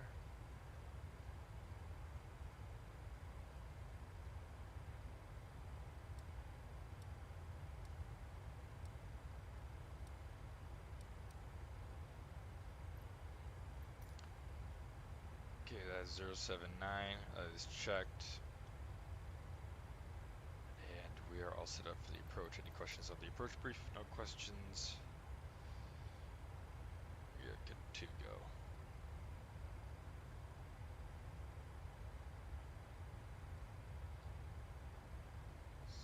So, good there. Keep hanging on, folks. We are almost there. Landing in an hour. And we'll be descending here in 12 minutes.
wildest dreams just came true.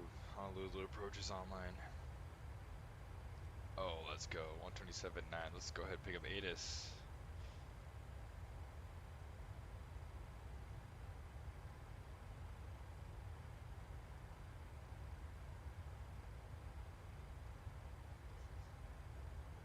Honolulu International Airport arrival departure ATIS information Alpha 1853 Zulu.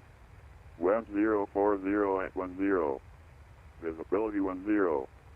Few clouds at 2,500. 3,300 scattered. Ceiling 5,000 broken. Temperature 27. 2.21. Altimeter 3011. Runway 8 left ILS and visual approach in use. Runway 4 left visual approach in use. Landing runways 8 left 4 left. Departing runways 8 right 4 right. Notices to air mission. Land and hold short operations in effect. Advise approach if unable land and hold short operation. Advise on initial contact. You have information Alpha. Okay, we got information Alpha. Lasso is in effect. Honolulu International Airport arrival departure ATIS information Alpha 1853 Zulu. Let me just double check. I didn't see any lasso. What's our taxi out plan? Yeah, we're gonna hopefully get off before lasso.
Sound up here.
customs at our destination, flight attendants will begin handing out forms momentarily.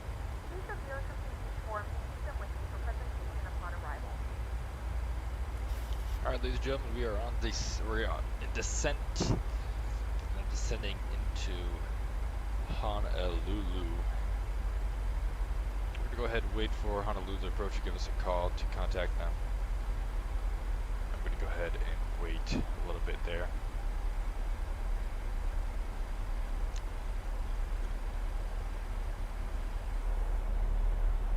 Oh baby, Honolulu Center is online. We are getting lucky, folks. Honolulu Center, 126.5. Let's get there right now.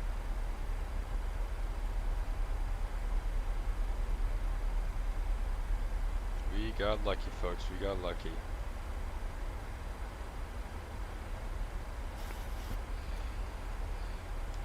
Honolulu Center, United 411 with you, descending out of flight level 320 on the KSNA-2 arrival.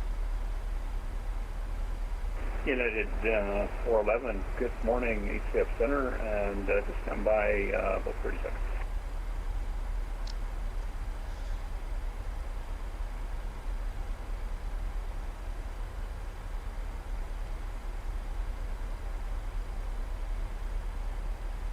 United 411, squawk 1520, please. 1520, United 411. 1520.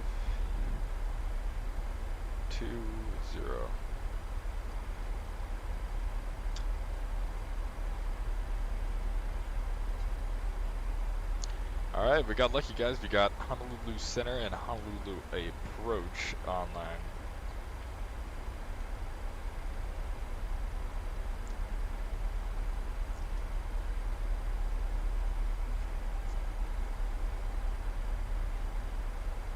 United 411, thank you, sir. Radar contact 63 miles northeast of KSNA. Descend via the KSNA-2 arrival. You can expect vectors LS8 left approach at Makoa, Honolulu altimeter 3011. And we'll send you the KSNA-2 arrival and we'll expect vectors after Makoa for United 411. Thank you, sir.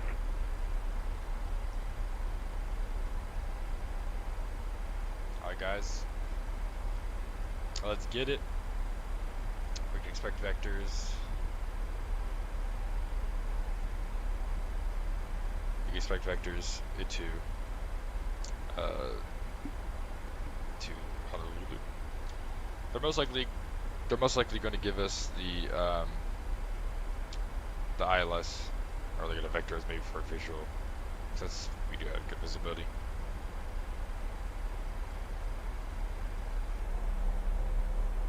Let's see.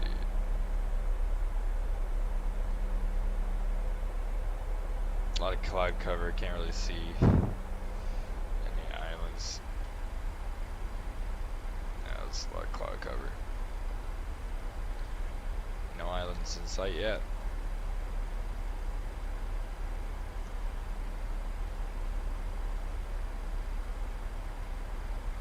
If you're just tuning in, we are descending into Honolulu right now. Flew from John Wayne to Honolulu. Got Honolulu Center, Honolulu Approach online as well.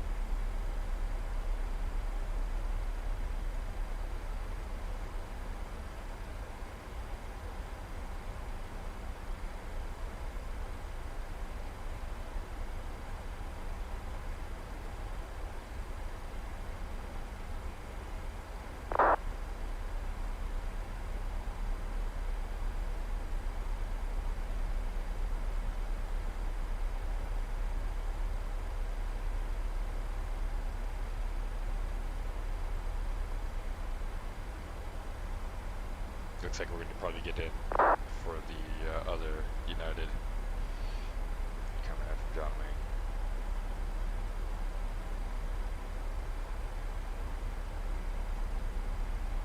This is going to be a cool approach. We're going to get to see, they're going to fly over Pearl Harbor.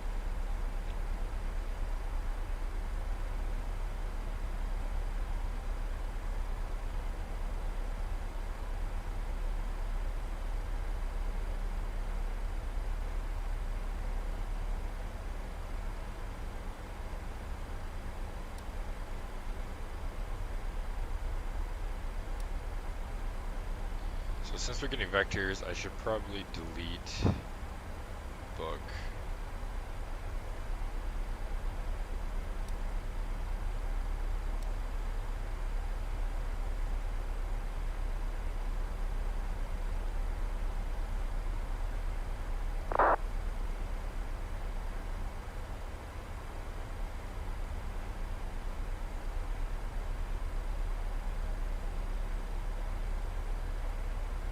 I'll probably just make cozies up.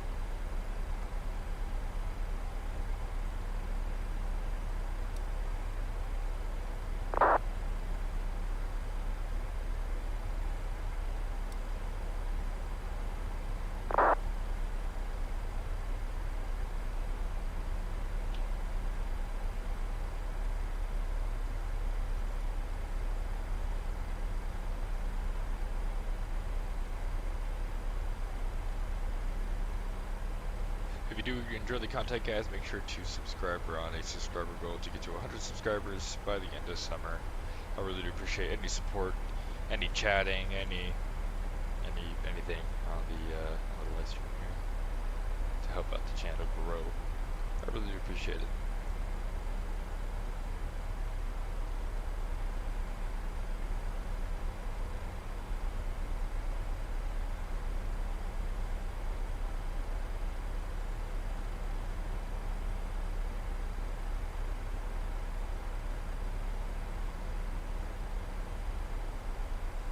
Drag product of Koa. Okay.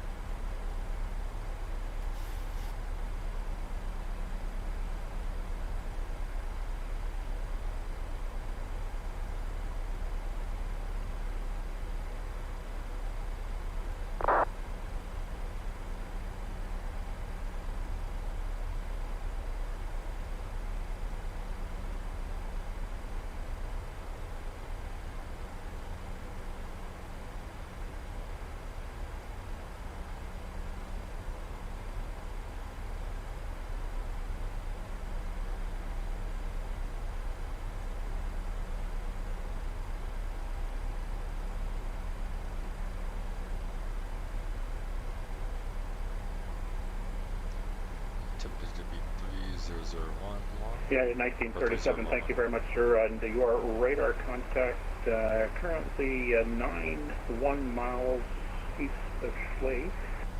And descend across Julie, that's Juliet Uniform Lima Lima Echo at 10 south, and it'll be vectors to the Alice, or actually we'll give you the choice of which one you prefer. So, but for now, 10,000 at Julie, please. Alright, crosses 37 or 18,000. We'll get the lights on. Now we'll get the seatbelt sign on. Take left it is, not a problem, sir.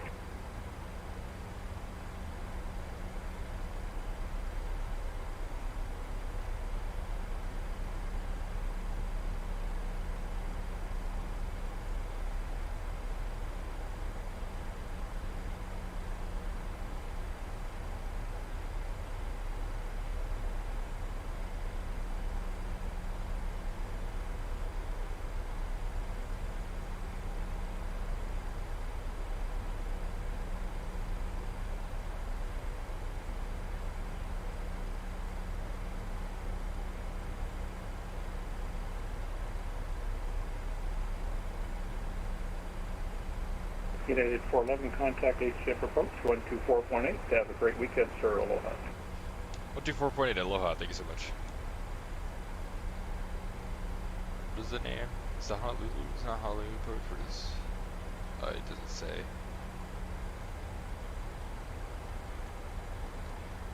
Approaching at 411, descending through 15,000 on the KSNA-2 arrival.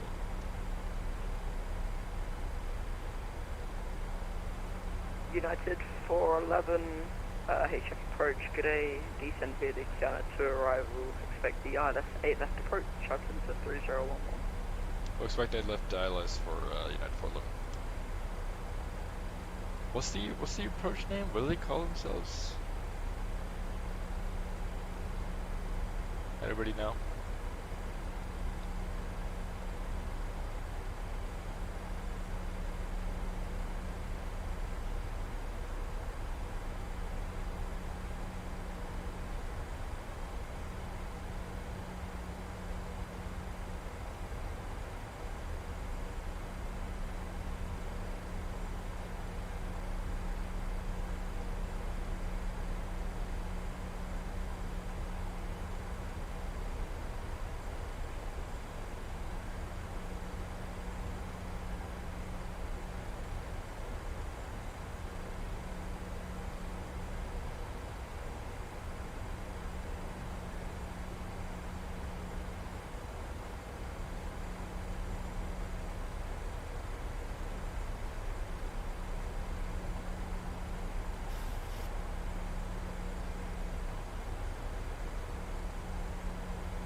There it is, guys. There's the island. These are the broken layer clouds that we have. There's multiple layers of clouds, actually.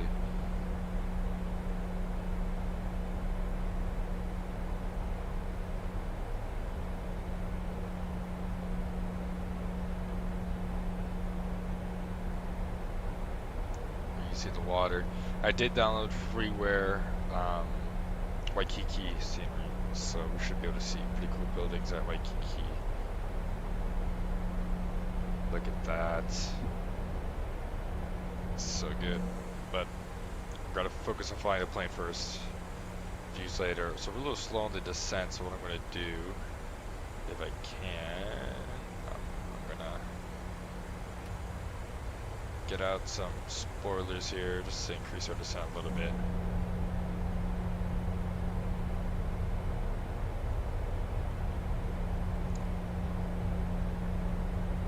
There it is, guys. Hawaii.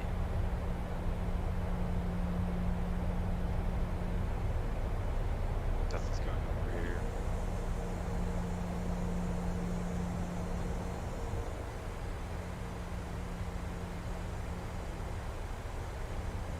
Alright, go ahead and arm, speed brakes,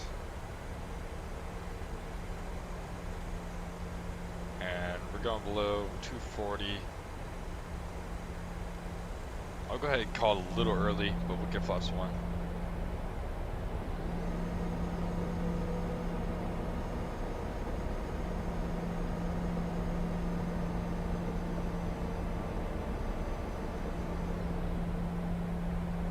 Flight crew has turned on the fasten seatbelt sign. Please adjust your seat and fasten your seatbelt.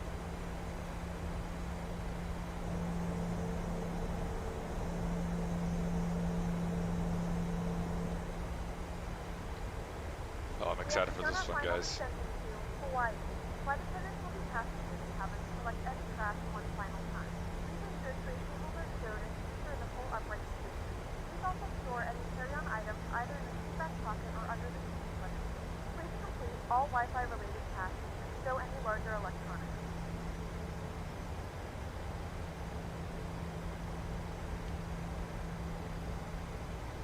Oh, we're no longer being that path, that's why. It's like we're high. So let's go vertical speed. Let's increase some vertical speed here. And hopefully we can intercept being that path. We'll go flaps 5.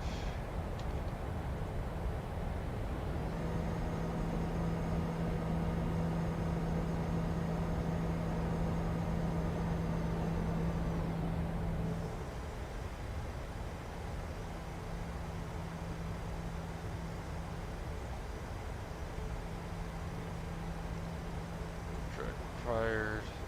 Get out some speed brake here.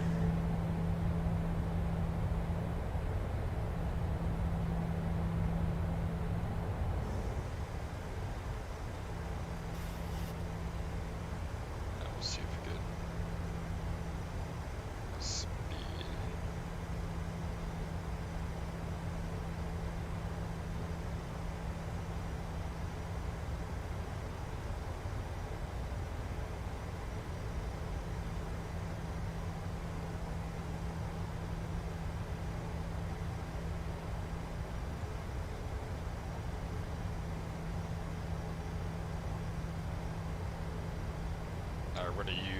We're gonna arm the speed brake. We're gonna use our biggest speed brake, our gear. Help us slow down here.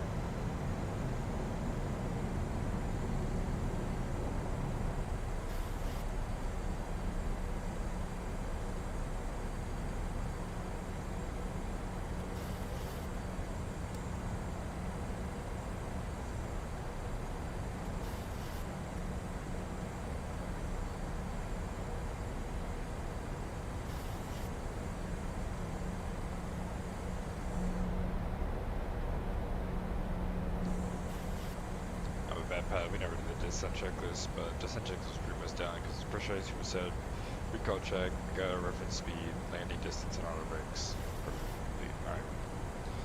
We'll get the landing checklist once we're closer.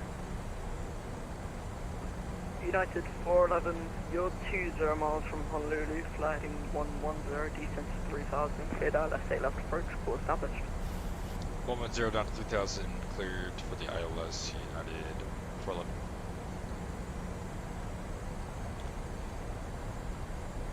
Left turn 100, 3000 feet.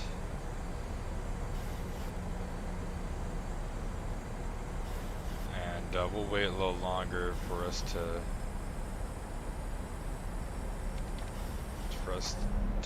intercept ILS. That's 15.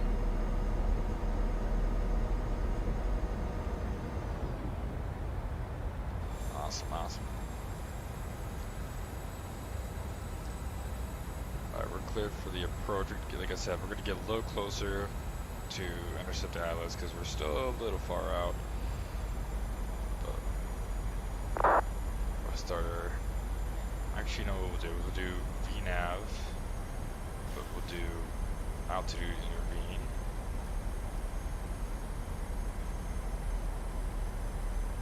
Oh, they do a thing. Okay.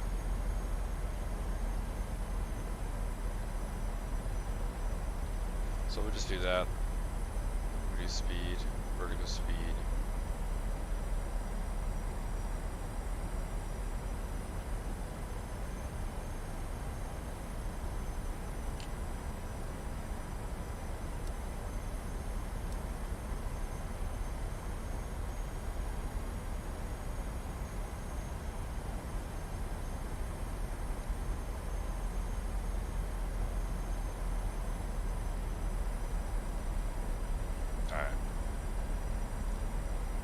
The VOR loc.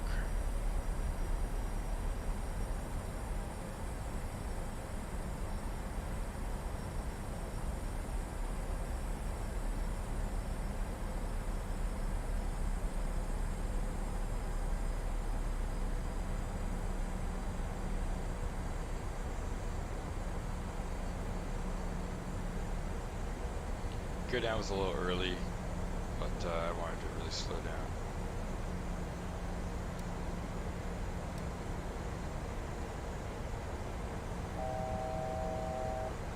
Approaching 2,000 feet.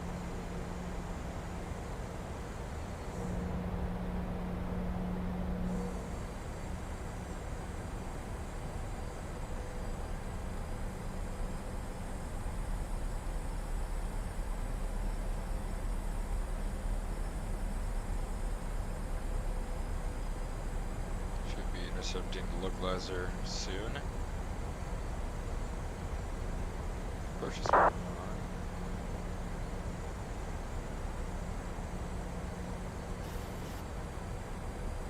Back. Okay, we're at 3,000 feet. Got the airport in sight over here. Staying at 3,000 feet. Didn't intercept the localizer, so we're gonna turn in here.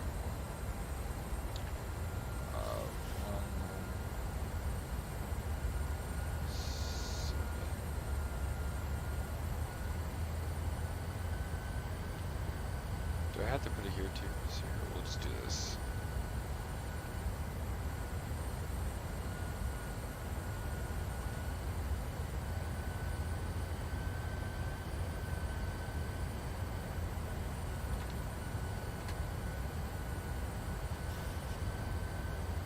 We aren't intercepting the localizer for some reason.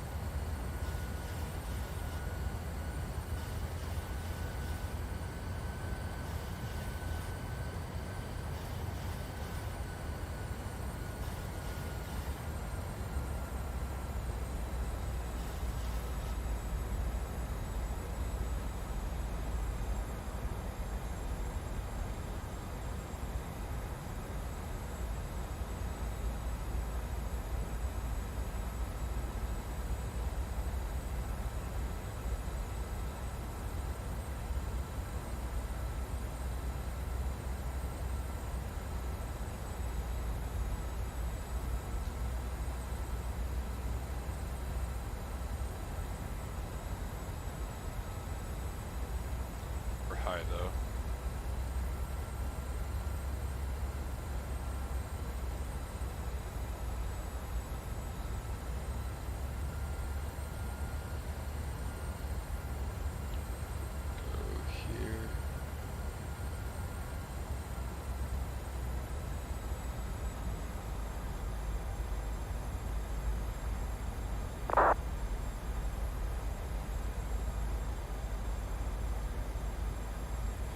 to approach Unit 411. I'm not getting the ILS. Can we do the visual? United 411, wind 050, 12 gusting 17, runway 8 left, clear land. 8 left, clear land, United 411. Okay, so this isn't working, guys. We're going to go ahead and fly it ourselves when the automation isn't doing what we want it to do. 2500. We take it in our hands. 2500. Do a landing checklist a little early. Flaps 30, green light, auto brake 3, speed brakes are armed. Landing checklist complete. Got the runway in sight.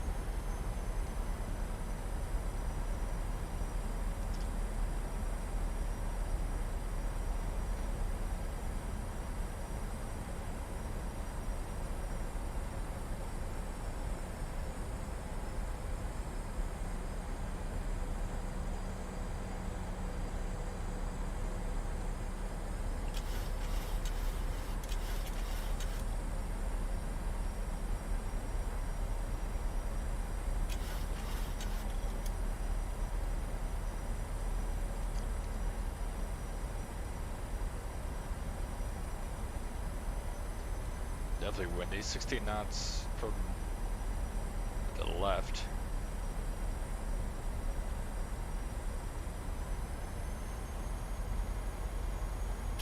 Let's control this descent.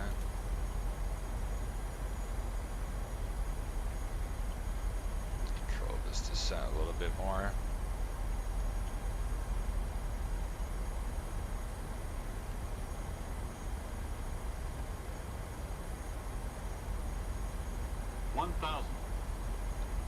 Thousand feet. Let's push out to set. Lane checklist complete.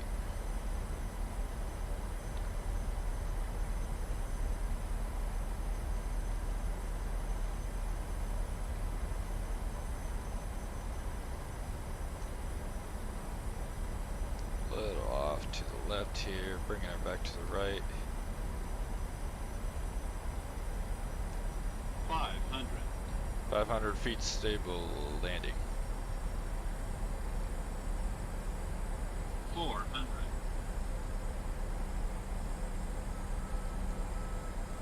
300.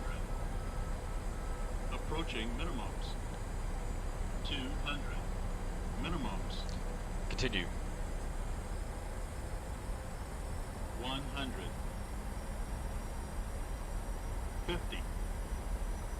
30. 20. A little early in the flare there. Rough one.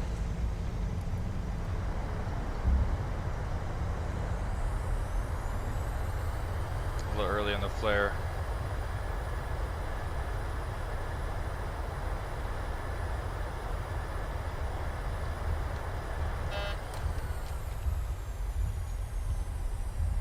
But we're down in Honolulu. Alright, so we missed November. We'll go Yankee here.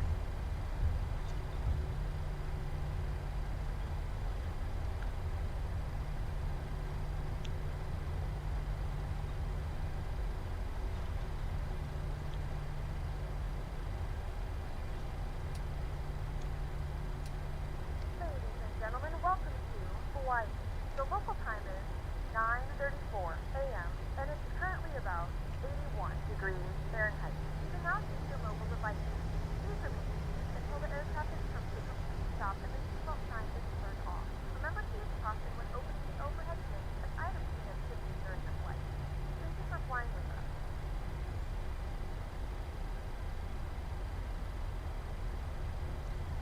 Are vacated. Turn off the lights. Get view on. Steady.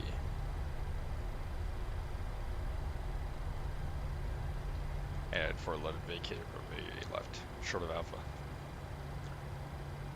United 411, taxis to stand of choice.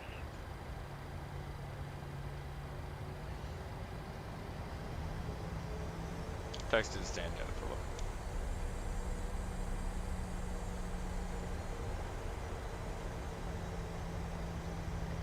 Alright, auto brake off, and we'll get our flaps up.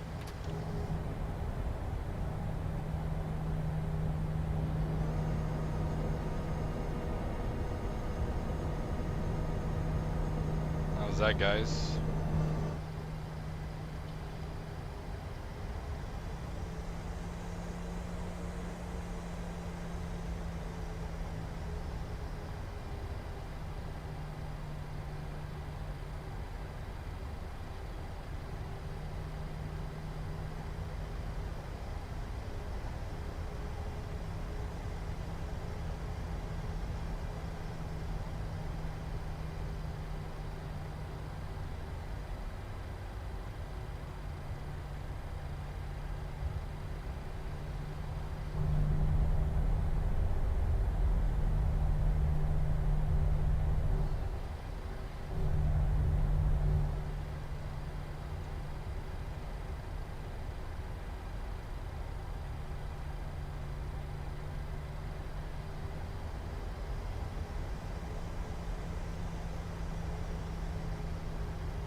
Into the gate here.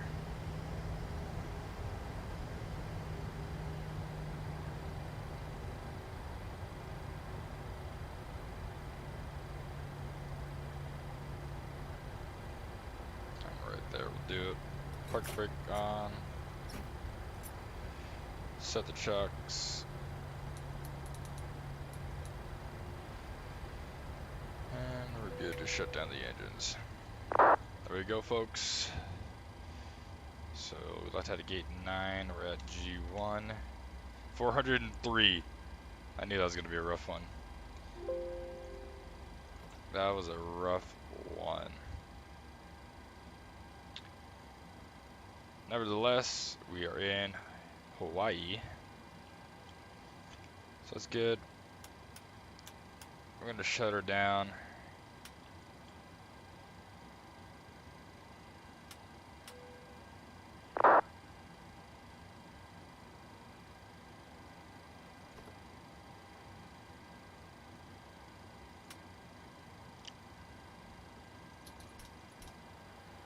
Get AC on because it's hot.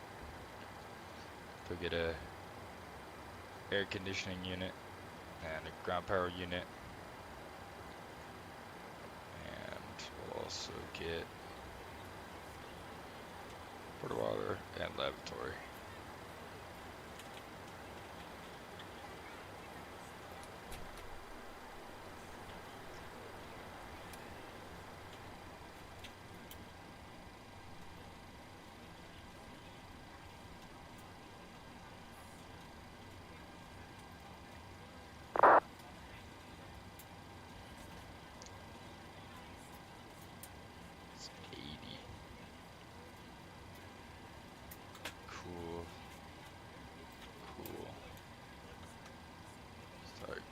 Down the cabin here.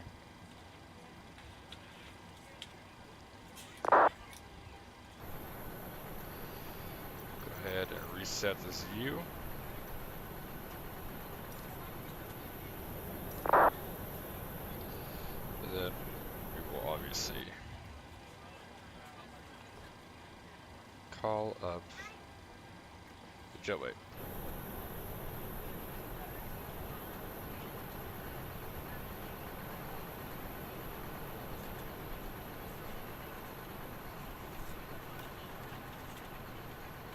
There you go, ladies and gentlemen.